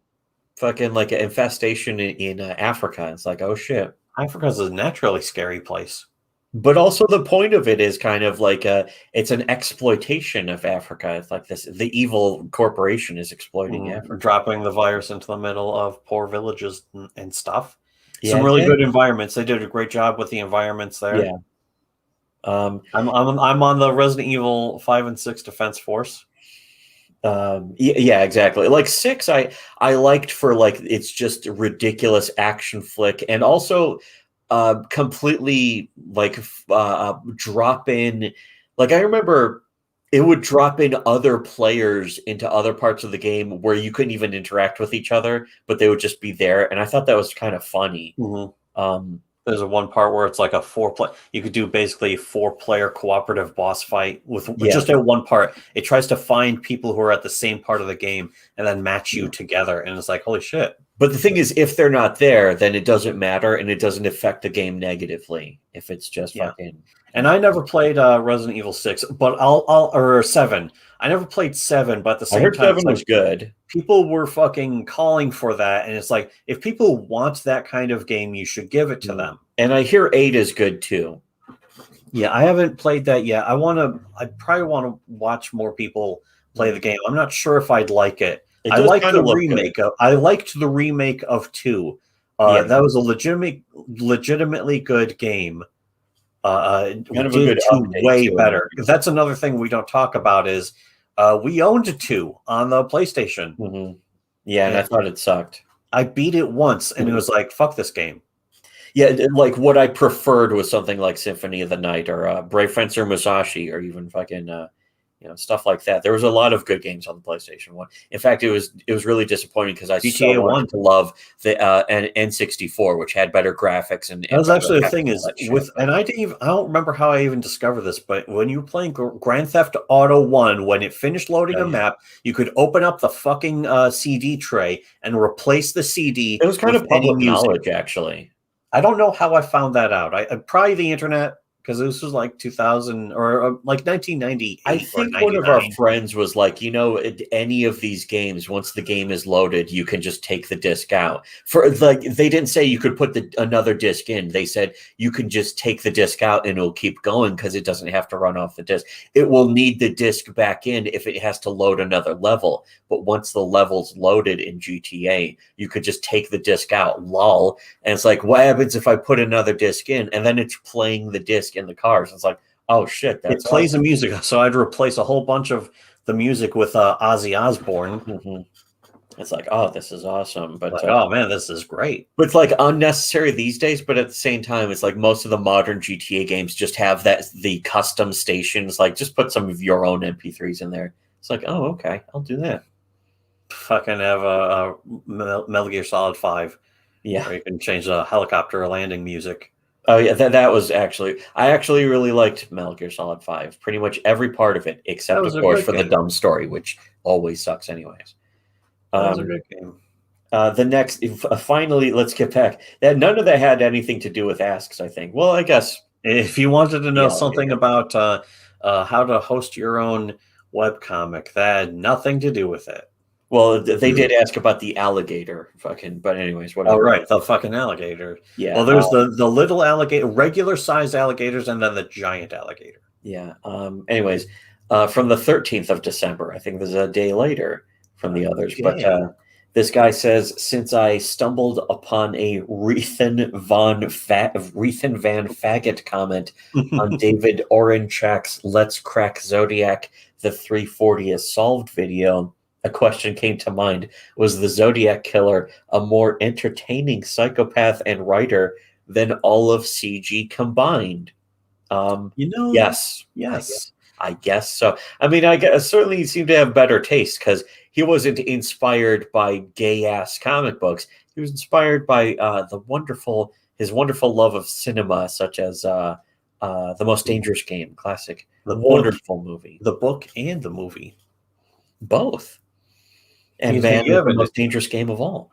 He clearly showed more creativity when he killed those people. I have to say, Zodiac is such a good fucking movie. I almost want to just watch it right now. Just shut this dumb stream off and watch Zodiac. Well, except for the fact that it's a 3-hour movie.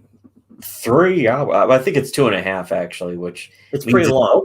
It's not even as long as the Snyder cut, or even as long as fucking what's that new Snyder movie, Army of the Dead? Oh, fuck. Army. I almost want to watch that out of curiosity, Day of the but Dead. I already watched the fucking Red Letter Media review of it. So Yeah, so now we don't have to watch it. That's one of the big benefits of watching somebody else's review, is they cover all the stuff, so you don't have to watch it at all. Especially if it's a long ass piece of shit. But yeah, way more happens in Zodiac.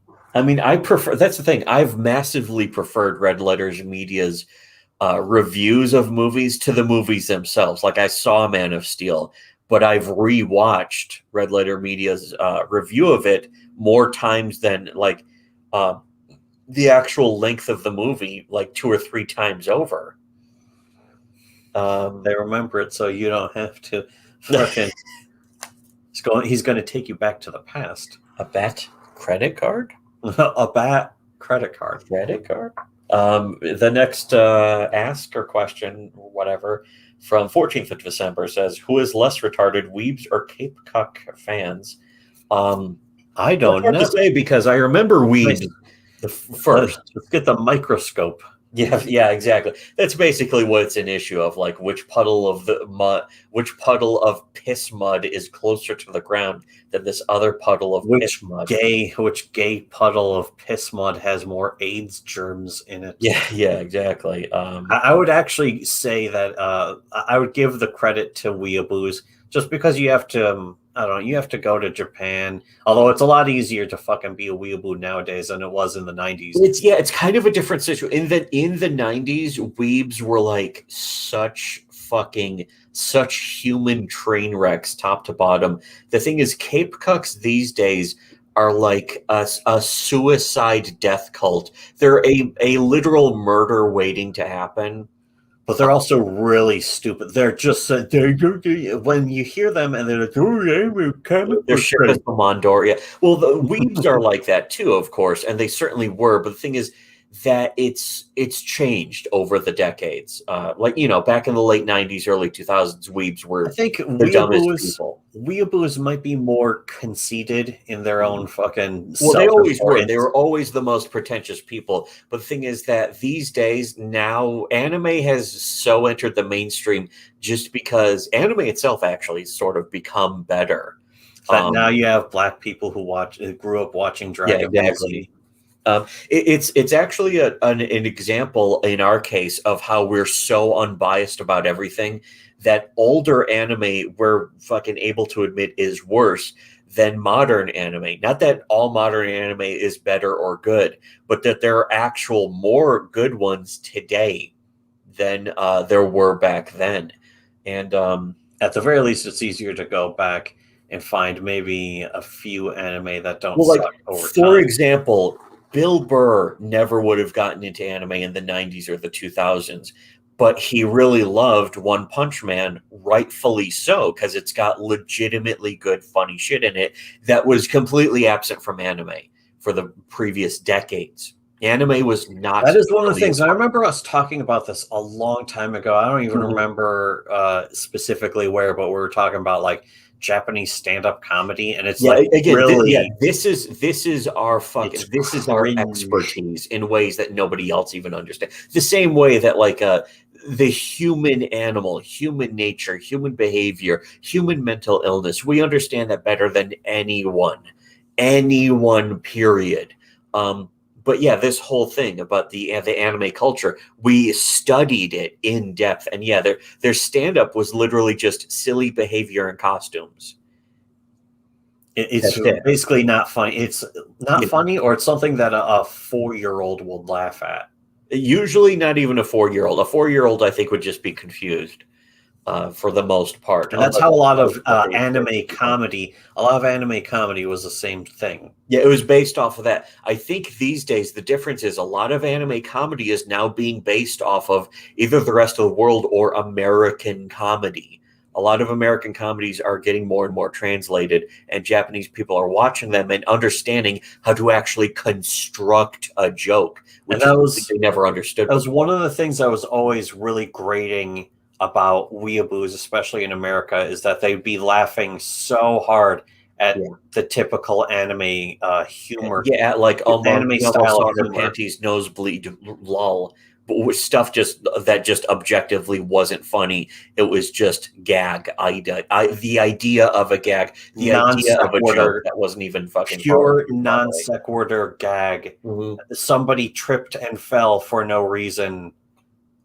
There's no humor to be found in that, but they're going to laugh at it because they're so much more cultured than you uncultured. Yeah, it's part of like it's essentially a form of virtue signaling. That's what anime fandom always was from the very beginning, since the fucking 1990s. Before virtue signaling existed anywhere else. Yeah, that was a huge part of virtue signaling on the internet, was being an anime fan and pretending that you were more cultured than other. And a lot of that has faded. That's changed now. It's faded, but it is still there. The virtue signaling is still there, but you see it more from a certain other group than just weeaboos.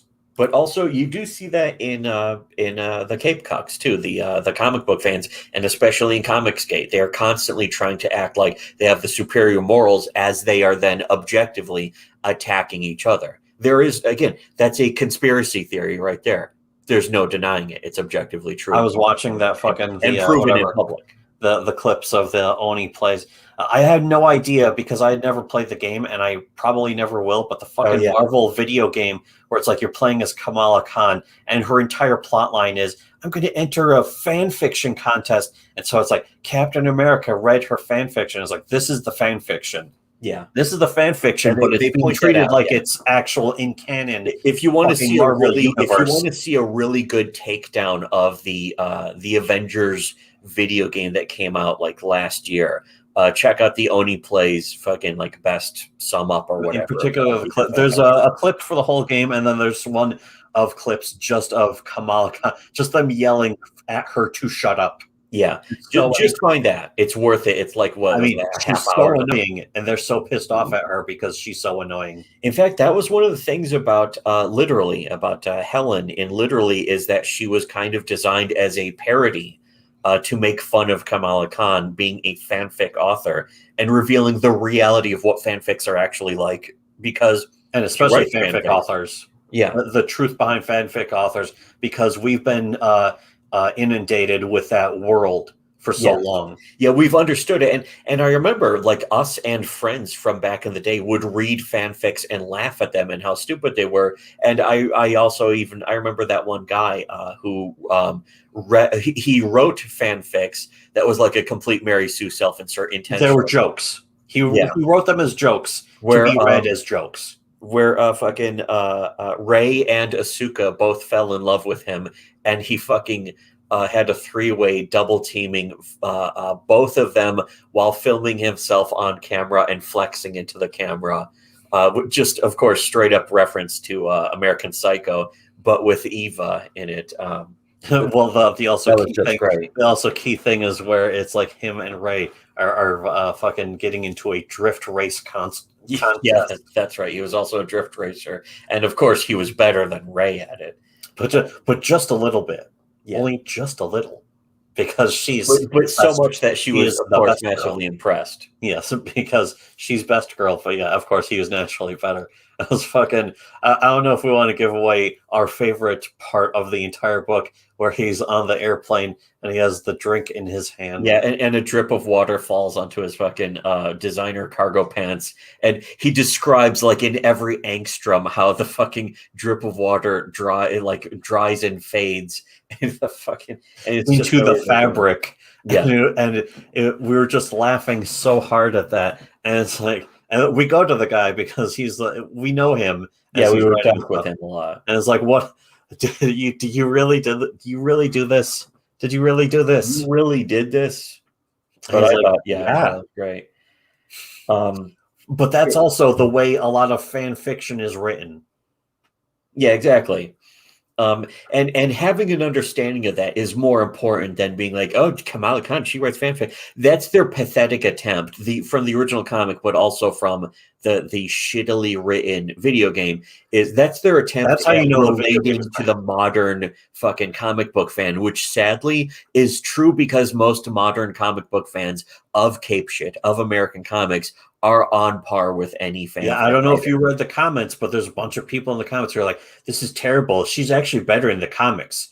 And it's like, And this she is isn't. exactly what she's like in the comics, she's which is why exactly it the same in sucks. the comics. Yeah. This is why she sucks. But the thing And this is is why this game sucks, is because they're just taking the material directly from the comics. And you are a comic book fan. Yeah. And you must be a comic book fan if you're saying this. Yeah, in order to know, you would have to fucking know if you fucking even know the comparison. But the thing is, the reality of her is that she is actually a pretty good representative of comic book fans of superhero comics, even the ones who are against, the anti-SJW comic book fans are still pretty much the same because most of them are autistic people who love garbage trucks and fucking writing dumb fan fiction and having no clue how a story is constructed or how characters should be written. They have zero clue. Like Richard C. Myers, the perfect example of somebody who doesn't even understand how to construct a story, how to display, how to construct one, how to deliver one, how to fucking construct a comic book. Even this is a guy who claims to be a fan of comics. He's such a big fan of comics that he will tell you if you don't like superheroes, you don't like the comic medium. Yeah, he says that, and a lot of other people in Comicsgate, including especially fans of his and Ethan's, of course, which, a lot of them are just ordinary cape cucks who are completely obsessed with cape shit. They don't read any other comics. We do, though. We've read a lot of other comics, web comics, manga, all sorts of shit. A lot of doujins, and we've outproduced them too. And I don't just mean the stuff that's been like officially published for money. In fact, after Cyberfrog was made, we still got published in a book that was on comic store shelves before anyone else in Comicsgate, including Ethan Van Sciver. Who would have thought? I personally wouldn't have. But we got a really good opportunity from somebody who puts their money where their mouth is and actually makes comic books for real instead of just virtue signaling about how much they're against social justice. And that's why Tim and Mark are more pure comic creators than anyone in Comicsgate, because everyone in Comicsgate is just obsessed with their posturing and not actually making comics. And they're terrible writers in Comicsgate anyways, whereas Tim and Mark actually write with some passion about stuff that they're interested in and want to have fun. Tim and Mark deserve the money a lot more. If I was going to take all of the money Comicsgate has ever fucking gathered together and give it to one person to try and make a new industry, it would be Tim and Mark. Yeah. Because they're actually doing it. Not only that, but they're fucking. They've already been putting together, or they're a big part of even a new distribution company, and it's a small one, but they're doing other comics, not just. And they're actually delivering them to other people's. They're not mailing them out as junk mail, and they're not late. They're shipping them in boxes that are then packed with bubble wrap to keep them from moving around so that the books are in perfect condition every time. And if anything went wrong with them, you just contact them personally and they'll fucking send out another copy. Which is, again, that's the only real comics. Nobody in Comicsgate has ever done that. In fact, they've done worse than every SJW comic creator. And that's the reality. There is no denying that. That's just the reality of all the shit. Again, every time, everything we talk about has been confirmed independently, not by us, but by other people. So everything we talk about, it's never been speculation and it never will be. You people wish that you could speculate. Really, that's the thing. Nobody understands, but you people wish that you could know as well as we speculate. Ethan Van Sciver was forced to admit that we were right about Liam Gray. Even War Campaign was forced to admit that we were right about Ethan Van Sciver. So it's just one thing. Even people who hate us are forced to admit that we're right over and over again. Liam it's not a coincidence. Was one of the people who was like, they say the trolls won. And I'm like, you're right. And you know what? I agree. For the first time in his life, he is right. Yes, we have won. And we're going to have a good long laugh at all of their expense. We are the notice trolls. it's multiple different people. Liam and Ethan and War Campaign all hate each other. But one of the things they've always agreed on, even if they don't want to, is that they were all forced to agree that we were right about something sooner or later. Ultimately, they're forced to admit it on a regular basis, but they can't ever say again. They're more terrified of. Look at all the SJWs and even each other. Fucking when they're trashing Liam Gray, when they're trashing each other, they're not afraid to say each other's names. Yeah. They are afraid of us, but they talk about us and think about us nonstop and make weird references to us, which again isn't me speculating or being like, oh, I think they're talking about us. It's other people in Comicsgate said publicly that fucking Ethan Van Sciver is constantly making references. I don't need them to confirm it. I already know it. Yeah. That's the thing is that I didn't need Liam Gray or Micah Curtis to fucking come out and say it publicly for me to know it was true. I know when it's true because I know the truth better than other people. Better than pretty much anyone else. That's why so many people come to us and tell us, you guys are so right. I can't believe you guys called this of this about Comicsgate years in advance. Telling us how jealous they are of us and our shows because we can be so honest. We're so good. But also that the thing about honesty is that it's inherently limiting. That you will, in order, like being an honest person inherently gives you a smaller audience because when you're honest, you run people off, which we just did on this stream today. We did it. And again, that's not me. Too. That is not me for a second. I didn't say that. It's true. Other people have said it hundreds of times in the past before Comicsgate ever existed, any of that shit. They don't even have to say it. It's happening every single time. I don't need to wait for them to say it. It's just going to happen. It's just going to keep happening. And it's kept happening, and it's going to keep happening. And it's happened more times than I even remember. It's become fucking muscle memory to me. Where I know how to identify it instinctively. It's become a part of my instinct and genetic memory.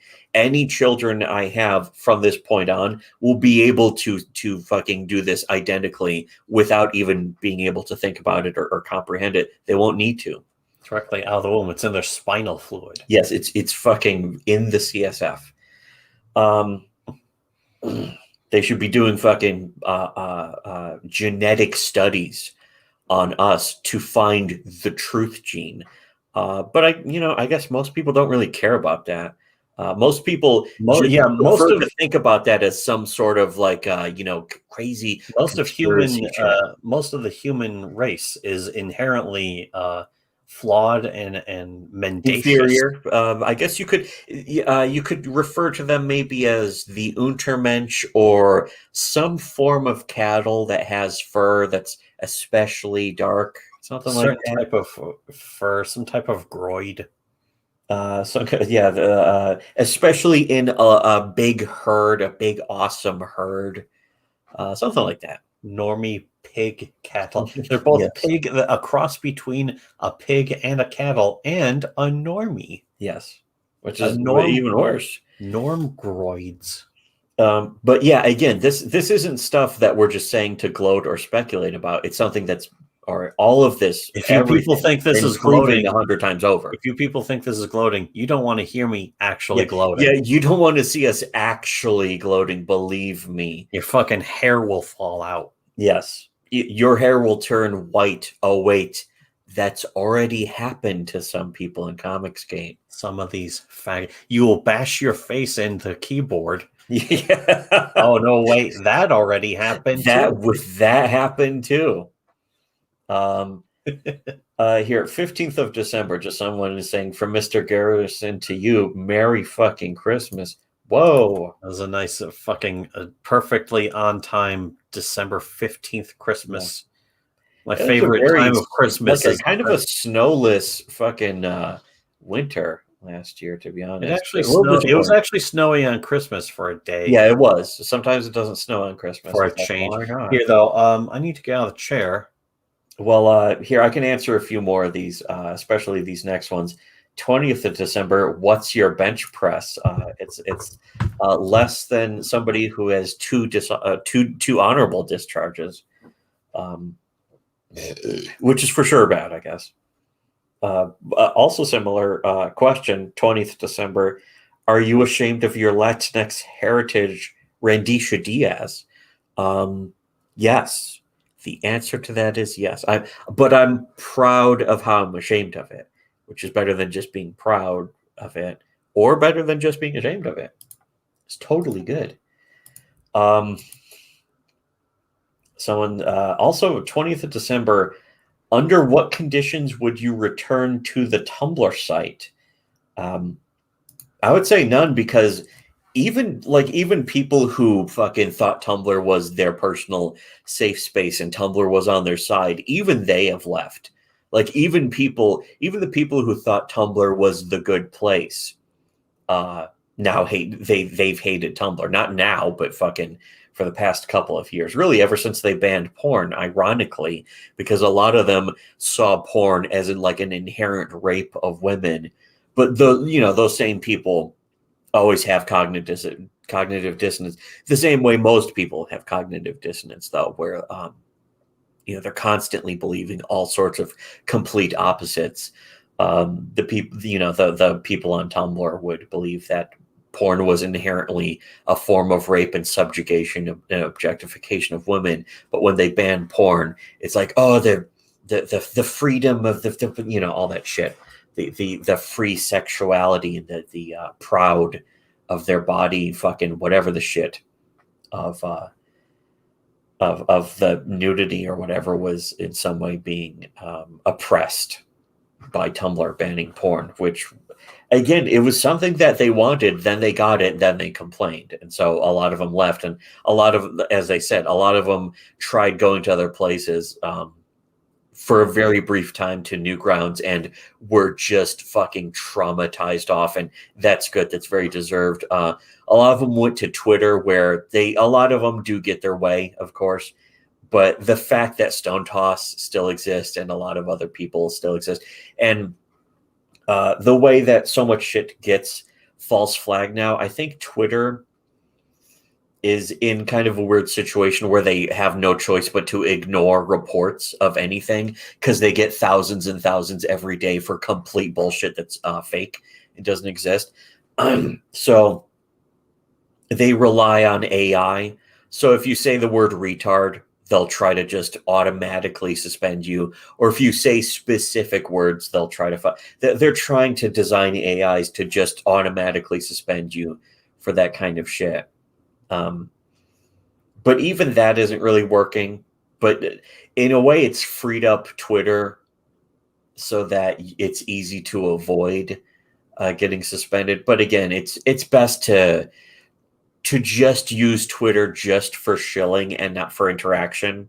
I use it for interaction. In fact, it's funny. The only reason why I even made my account name Thomas Royloop on Twitter was because it was just the name of a character, so I had no expectation of it. And now it's like fucking, I get a lot of interaction through it, which is like, oh no, I guess I'm stuck with this. I'm like I feel stupid kind of being stuck as Thomas Royloop on fucking Twitter, because it's the name of the character. It wasn't supposed to be me, but now I've seen like mentally ill people like Umbrella Guy and like Nick Ricada even, which a lot of people, again, are so dishonest they can't admit that Nick Ricada has thrown out red flag after red flag for being a complete, like a mentally ill, like whiny. He is he's whined objectively. There's no denying that he's a whiny faggot bitch. But also he has a social media addiction, which is a form of mental illness. Where like he'll neglect his own family members to be upset over Twitter or be mad at the internet. And it's like, yeah, if you're getting that way, you got to step back, you got to step away. But he can't, because his life is now dedicated to it. But it's the same way that guys like Umbrella Guy, like if Umbrella Guy lost his YouTube account, he would probably lose his house and be homeless. He might end up in jail or something if he lost his fucking YouTube account, which would be funny. But there's all these situations. Anyways, that doesn't matter. As far as the question of us returning to Tumblr, no to that. I already have a Pillow Fort account, and to be honest, Pillow Fort really sucks. And I see other people using it, and I just don't see a use for it. Even using YouTube is a shitty platform, but using it, like abusing it the way we do. And one of the things I was saying about Twitter is that I use it with no expectations for anything, and I ended up getting like way more internet attention, gay internet attention, than I ever thought I would, and it's turned out good in pretty much every way. Because in a way, it's part of the reason why I was able to get published and make some more comics and that kind of stuff. So, but I think you have to treat social media as something to exploit, not something to embrace, which is inherently sociopathic, I think. But at the same time, if you treat it as something to embrace, then you fucking take it too seriously. But also, you have to understand like what they're looking for on social media to ban you for, what specific words or behavior. And sometimes you just have to decide not to post something, even if it would be funny, because it's like, well, I don't want to get popped. And it's like, if I get popped, then, there's all this work, or not even work, but just stuff you may have built even on accident that gets thrown in the garbage. That's why you see a lot of people even coming around here and being like, oh, it's a shame that your old YouTube account got lost, because there's so many things that just got lost from that. Not just our movie reviews, which were quite good, of course, but actual evidence of like criminal behavior or just gay ops and fucking, hostile Comicsgate being hostile to the customers, as then they lie and say that they're all about respecting the customers. The hypocrisy of Comicsgate was fully documented by our old account, and a lot of that got wiped out, and people in Comicsgate, of course, wanted it wiped out. In fact, were paid to do it. And another thing is the speculation, the completely armchair ignorance of somebody saying that, Ethan didn't try to get Liam Gray to flag your channel. We have visible evidence of it. There's a direct public paper trail of it. And in fact, I posted the evidence of it, and it got Ethan Van Sciver to change his opinion, his public opinion of Liam Gray. The reason why Ethan Van Sciver attacks Liam Gray is because I posted a video clip of Ethan Van Sciver funding Liam Gray's comic. And of course, there was all sorts of public evidence of fucking Ethan like super chatting Liam Gray and being on his streams and being in his comment sections, and their public interactions, and then also their private interactions. It's not a conspiracy theory that Ethan Van Sciver paid Liam Gray and that Liam Gray false flagged our channel, as well as Liam Gray trying to blackmail people for our docs. That, again, that's all public information. None of that's fucking conspiracy. And it's been presented too. The evidence has been shown and is still public to this day. The same way that Tug claimed that we somehow sent death threats to his family or were threatening his family, and that he reported us to the FBI. All the evidence proving that Tug was a liar was completely public on our YouTube channel, and nobody looked at it. People refuse to look at it, in fact. That's what happens every single time. We say something, the evidence for it is completely public and right in front of everyone's face, and everyone just says it's a conspiracy theory, which shows their ignorance. It shows that other people are ignorant by choice, which is a level beyond even idiocy. It means that you're choosing to be an idiot. And that's how most people live their lives. And I can't do anything about that. And I don't care about doing anything about it. That's how things have always been, though, before Comicsgate. For decades, we've understood this completely. So that's the fucking nature of things, is that people will, every time somebody says that they think we're wrong, it's because they're wrong and we're right.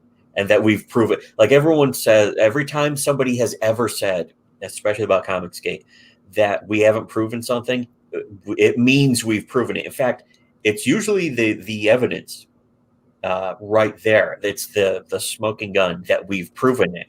Is that somebody has to come along and say that we haven't proven it, or that they think we're speculating when we haven't been. And it happens so consistently that it's become a formula, a scientific mathematical certainty. It's a mathematical law. And again, it's not I don't make it that way. I don't want to make it that way. I would prefer that life isn't that way, but other people choose to make life that way. And I think it's really weird how other people do it, but it's been consistent every time. And it's not me speculating. That other people have come to me and said, wow, it's consistent every single time, when they've actually seen the physical evidence, the irrefutable evidence. It's every single time it's consistent. It's sort of like the every single time meme. It's except it's more consistent even than that. That meme from Paul about every single time, just fucking or pure coincidence, that kind of thing. That's what it's like for us. That's basically what our lives are like. Is we're constantly being proven right by hard, irrefutable evidence, and so people just go like, no, that can't be true. We're constantly right so much. We're right so much. We're getting tired of getting right, of being right. And they always say that they think we're wrong without any evidence. Meanwhile, we are fucking saying something that has been proven with evidence already. They're engaging in desperate flailing cope. Yes, not just fucking evidence, but like a vast network of fucking provable. Like you can trace the point to point. Fucking every single point proves it further. If Ethan Van Sciver was going to give himself as a title as the leader of Comicsgate, he should call himself Copious Maximus. Yeah, which again is a joke we used to make fun of him. And then after we did that, he started dropping a lot of the fucking that gay Roman LARPing shit, but also because of the fucking war campaign shit. Which, if you that's a whole other argument. That one was so easy. We didn't even need to go into that stuff. That's actually the thing is we still kind of leaned into mostly Comicsgate in general. War campaign, you don't even need an argument to explain why they're bad. And war campaign several times over, just by pointing out, if you actually had morals, you wouldn't need a war campaign. If you were just about customer respect, you don't need a war campaign at all. If you're Comicsgate, if you're about like, we just want better comics, you don't need a war campaign. You only need a war campaign if you're doing gay ops, by nature, by the name of it. And we were proven right we were proven right hundreds and hundreds of times just in like 1 year alone. And that was a couple of years ago. And Ethan Van Sciver personally did that, which is how we basically raped Ethan Van Sciver. The thing is, he kind of likes that. I think he gets off on that.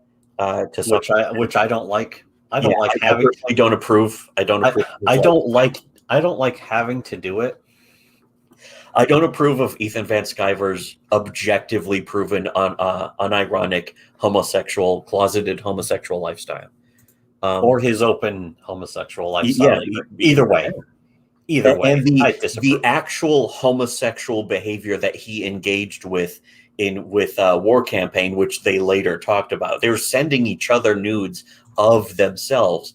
And that Ethan apparently got some of them. Nude pictures of guys in War Campaign that he wanted. What is that all about?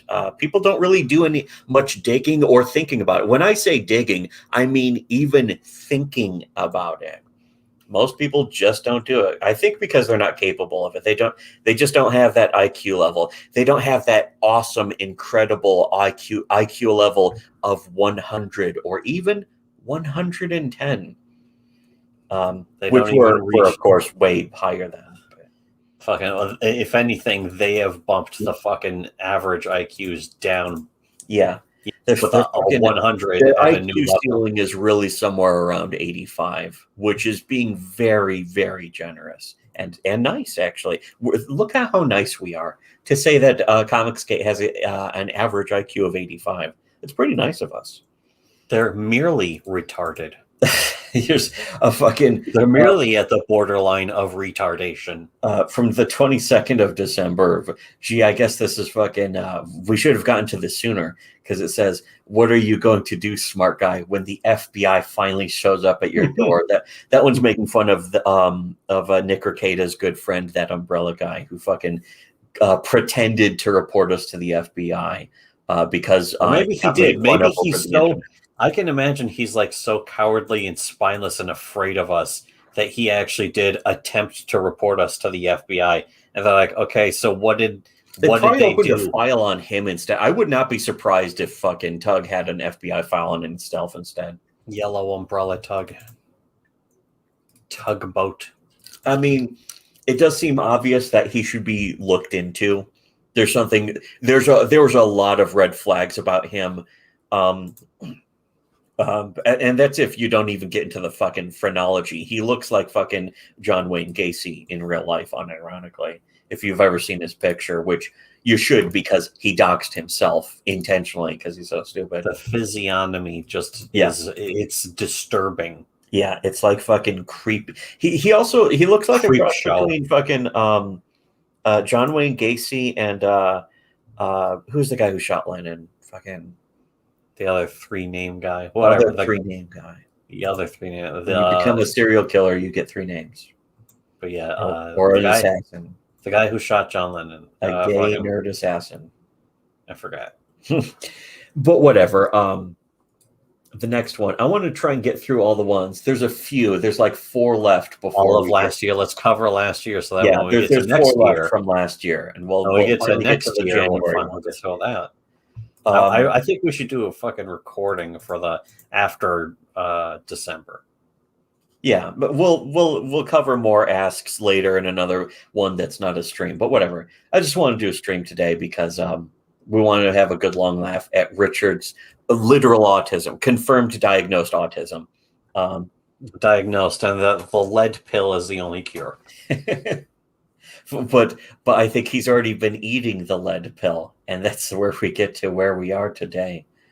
The 22nd of December. Again, all of these are anonymous because we have anonymous questions open on our Curious Cat. If you want to send us more, go ahead. You can do it anonymously. You don't even CuriousCat.com or something. CuriousCat.me. It's linked below in the description, though, so that's fine.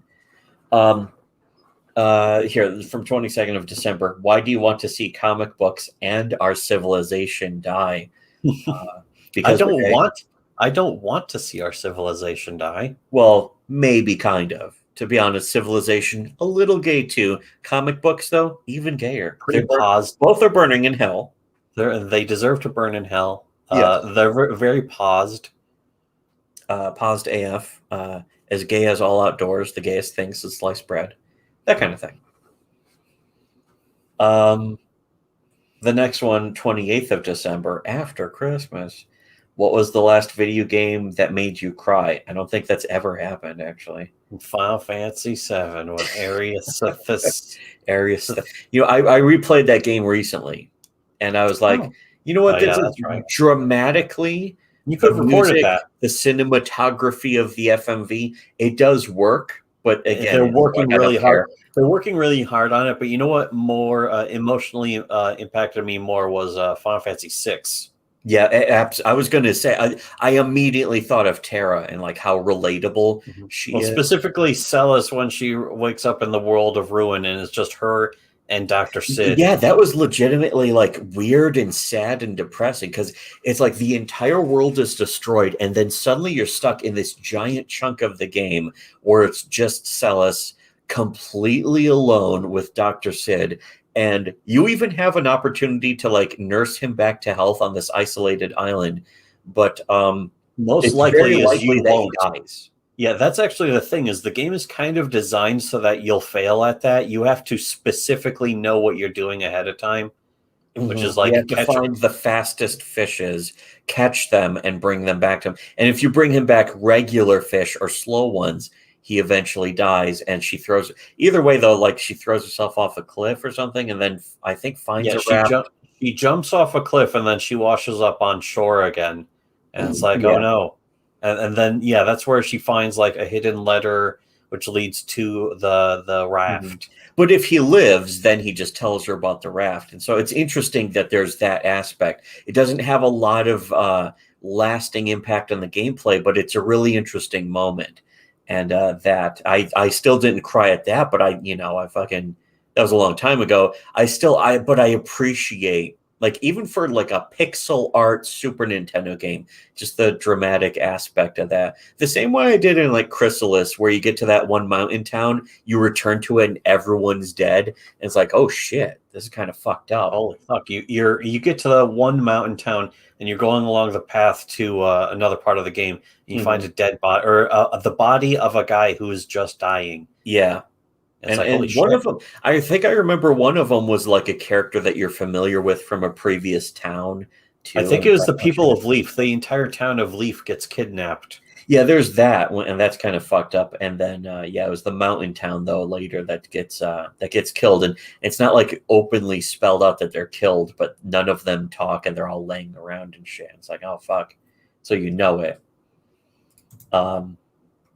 Here's anonymous again. All of these are anonymous. Man, I would love to talk about video games. That was one of the things. Is Yeah, again, like that's the thing. That's what we really like talking about is this other stuff. The whole Comicsgate thing is just a sad reality that we get dragged down into. We can't make people's stupid behavior. We're not going to be able to make video games. I can't code, and I don't know anyone who's willing to allow me. I can't even learn to code. My ideas.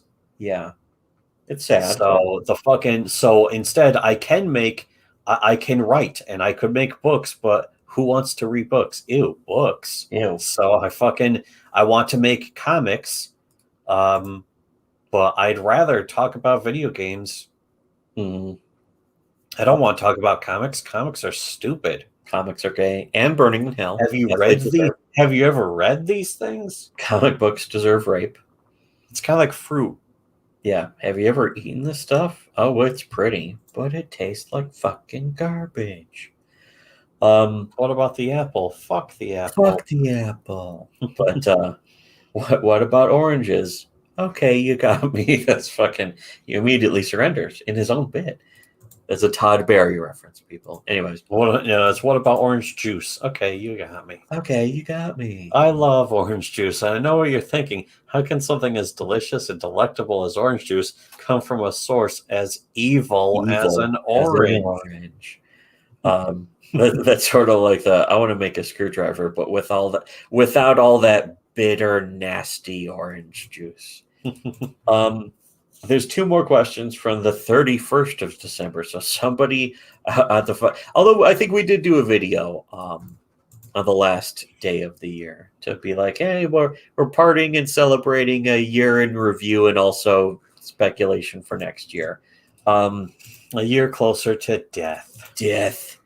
Let's see. They say, I have a two-part question. You said you went through a Beatles phase. So who's your favorite Beatle and what's your favorite Beatles song? George Harrison. Actually, I usually kind of preferred McCartney. Yeah, I would say George or Paul usually. Yeah, Paul. I had Wings Greatest? It was great. Yeah, Wings Greatest, which I still like a lot of those songs are pretty good. They're pretty good. Lennon did some good solo stuff too, but less. Like it was so much like he did Imagine. It's like fuck that. Yeah, but he also did Whatever Gets You Through the Night, which is a great song. It's a better version of Imagine, honestly. But Live and Let Die is the best song ever. Great song. One of the best songs ever ever made. Your made. favorite Beatles song? That's not a Beatles song. That's a Guns N' Roses song. You know what? Weirdly, I think somehow one of my favorite Beatles songs of all time was because it's such like it's like if you could imagine what it's like to do either heroin or acid or both without actually doing them, listening to that song, I think is a really good recreation of that feeling. Of the comfy. Yeah, the musical form of like shooting up a big fucking load of heroin or something. That Also while really smoking, underrated. also while at the same time smoking weed. Yeah. But you know what? Two of us, I you know what? I didn't even hear that whole album. I don't think I bought that album until like 5 years ago or something. Finally got Let It Be for some. Oh yeah, no, I just never got it until then. I thought Abbey Road was their final album, and then it's like Let It Be came out after, and it's like, wait, then what is Let It Be? And it turns out it's basically like style parodies. Yeah, there's good stuff. They're great too. It's really great music, legitimately. Yeah, the entire album is good. But it's style parodies of all the other bands. It's style parodies of all the other bands that were out at the time. Yeah, in a way, like a country song. You know what video game made me cry last? Mercenaries 1. When you fucking light off the fucking laser designated fucking airstrike and it fucking just blows up an entire bunker. Oh.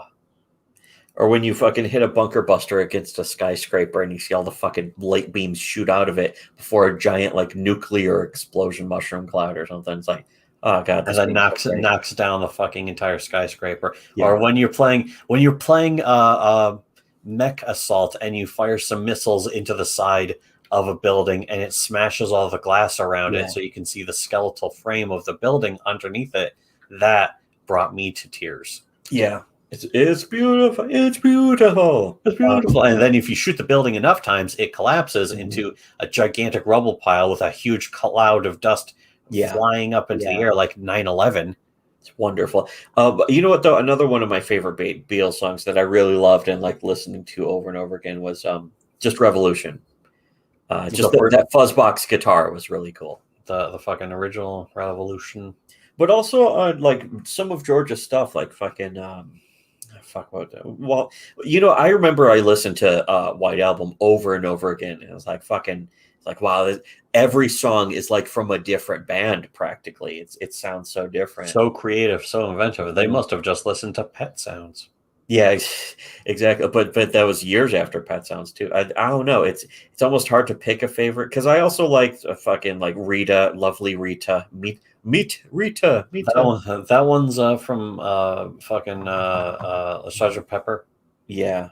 That is a good album. A Day in the Life to it. It's weird because, you know, when I was a teenager, all that goofy experimental shit was like so much cooler. Oh, this is so deep. Nowadays, I'd probably be like the tryhards. That's what Revolution number 9 is. But when I first heard it the first time, it's like, oh, check this. Oh, this is really trippy. I listened to Revolution number 9 many times too, to the point where I kind of memorized it. There is something about it, like even as fucking indulgent experimental dog shit, there's an interesting aspect to it. And I think without that, there wouldn't be like a lot of like Pink Floyd and you know, that kind of shit that did it better. Of course. But still, yeah. Yeah, so that is the key thing about the Beatles that makes them overrated is that there's just been better bands. Yeah. So when people are like, ugh. Like I would say that Elton John is better. I like Elton John more. I think the lyrics are better and the musicianship is better and all that shit. But again, a lot of it wouldn't have happened without the Beatles too. That's the important thing is even if the Beatles sucked, a lot of the stuff that came after wouldn't have happened without. Jim Goad fucking hates the Beatles though, which I kind of respect that. Yeah, I kind of have to respect that. There's actually a few good questions right after the new year, but here the last one, 31st of December. And we should save them for a specific ask block. Yeah, I guess so. They're so good, but yeah, we'll have to do another Ask Block O'Clock. The last one from last year, then 31st of December. I'm going to track you down and forcibly become your best friend. Oh, well, good luck becoming the next tank, which doesn't work out too much. Come here, befriend the shit out of you. Yeah. There's a lot of these questions afterwards. The next one's from 7th of January, but again, we can try and get into that in the next, because we clearly have to do another Ask Why. That's really what I wanted to cover, that stupid video clip today, and then some asks. So about 2.5 hours, good solid show. I haven't been reading the chat this whole time. Here, Kaiser Crimson says, the part with Celis on the cliff hit me harder than anything else in a Final Fantasy game. I didn't cry, but it's really bleak. That whole area, it's so bleak, that whole part, because the world is destroyed, and you're just going to live in it. There's no resetting it or undoing it. You're living in it, and after that, you continue to live in it. Yeah, there's no way to, like, time travel, or we're going to redo the world so it's back to the way it used to be. Nope. Which is the great thing, the smart thing. Fucking Prodmill saying, Comicsgate, we're just debatably retarded. Yeah, perhaps there's not even a debate. Luster Dog saying, because of you. Yeah, that was stupid faggot Nick Ricada. Because of you. Such a faggot. I also thought it was supposed to be like fucking the Mel Gibson tapes. No, nobody can go to the Lakers anymore. Nobody can go to the Lakers anymore. Mel Gibson because of ye. Yeah, no. I had to get rid of the box. I got the box seats for the Lakers. I had to get rid of the box, and now no one can go there because of you. The way he was saying that to an actual woman, just to be like, fuck you. He didn't handle that too well, but still, it was pretty funny. This guy with some kind of hash code name or something, saying Tumblr losing containment was bad for the internet. That's a very good point. Containment breach. Yeah. Tumblr, in a way, I like to think that Tumblr is still in some little way containment for the internet, but clearly not enough. Alfonso says they brought porn back, but you still can't count on Tumblr. Yeah, that's the thing. It clearly didn't work. And a lot of the porn that they deleted from people's accounts, those people didn't come back. I followed a lot of artists who posted all sorts of porn, and when they fucking got deleted or banned or whatever, they're like, I'm not coming back, and they will never come back. Because they barely tolerate, like, fucking having to post to Twitter, but their biggest following is on Twitter. Like fucking Craig has, I was going to say he has 50,000 followers, but I'm sure he has more than that on Twitter. Hold on a second. He should. Follow him. How do I search for him? Krekov, 183,000 followers on Twitter. So no matter how bad Twitter, that's the reality of it. No matter how bad Twitter is, if you've got like even a tenth of that, it's worth posting to, at least, even if you get banned or something. Like I know artists who just get banned from Twitter and remake, and they just tend to get their followers back because they know other popular artists who will help spread the word about how they were banned and here's their new account. And because it's so irrelevant that, people are like, okay, here's your fucking, here's the thing. Who cares fucking about Twitter's, their policy of ban evasion or some shit. People don't give a shit because they shouldn't. It's pretty irrelevant. In fact, YouTube was officially recommending to me that I ban evade. And that's that's no conspiracy theory either. That's something that the Team YouTube Twitter account told me to do in public. So again, all this, it's weird. All the stuff that happens in public and people just don't accept it. I don't know why. I don't know why other people are the way they are. But all I know is that I can never be like them. It's very sad.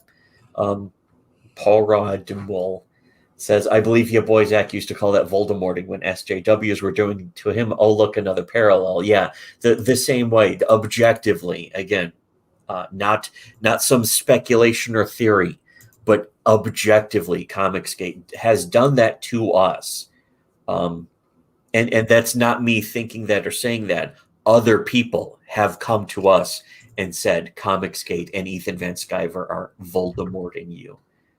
People who've known Ethan Van Sciver personally and privately. And also Kate Leff. Kate Leff, I mean, Kate Leff would do that too, yes. That was so fucking specific. Yeah.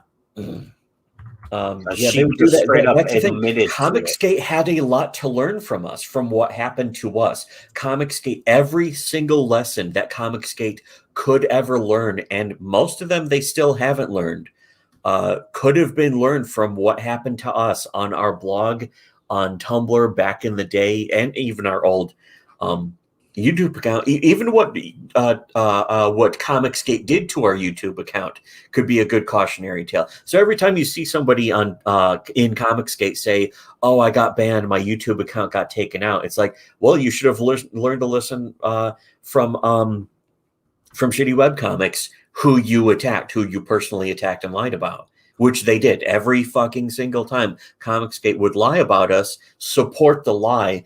And when the evidence was completely public and out in the open, they would ignore it. That happened to every single person, every single supporter of Comicsgate, whoever existed, is complicit in ignoring proof of facts and then supporting a lie.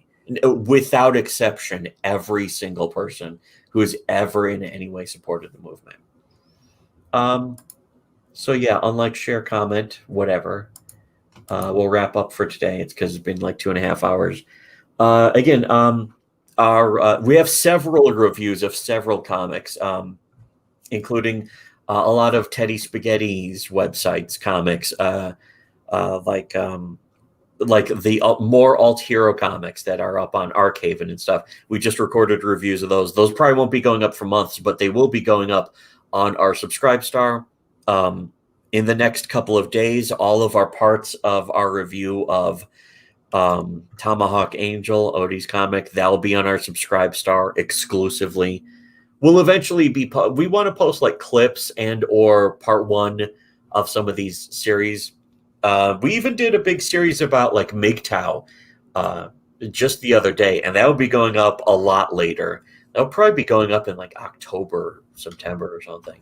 But again, if you want to be checking it out, you gotta. We have videos going up constantly throughout this month already, and constantly, like every 5 days through next month. But probably there will be more next month, and throughout July, and then throughout August. Just consistently, lots of really good in-depth shit on our Subscribestar. So if you want to check that out.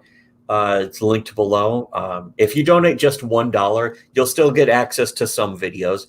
If you get the $5 tier, will get you access to all the videos.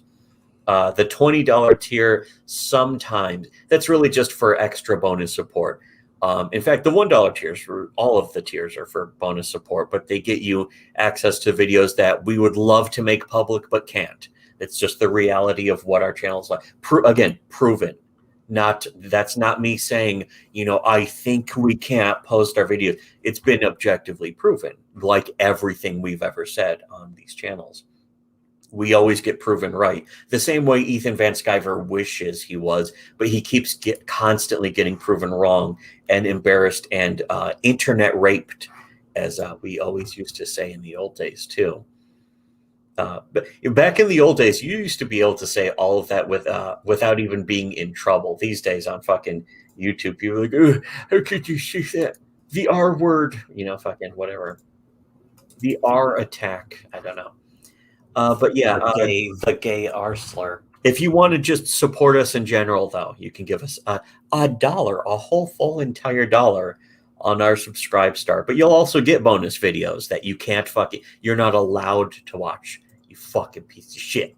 Fuckers. So check that out. Enjoy. Happy yay. And make sure to unlike, share, whatever. The thing is, unironically, if you actually want to fucking keep up with our videos, you do have to hit the bell. So that's what it's there for. Is it fucking will send you a little thing being like, here's a new video, or here's a stream is about to start, something like that. So Otherwise, don't hit the bell for don't notifications. And, the most important thing is just give us money on Subscribestar and should have listened to Shitty Webcomics.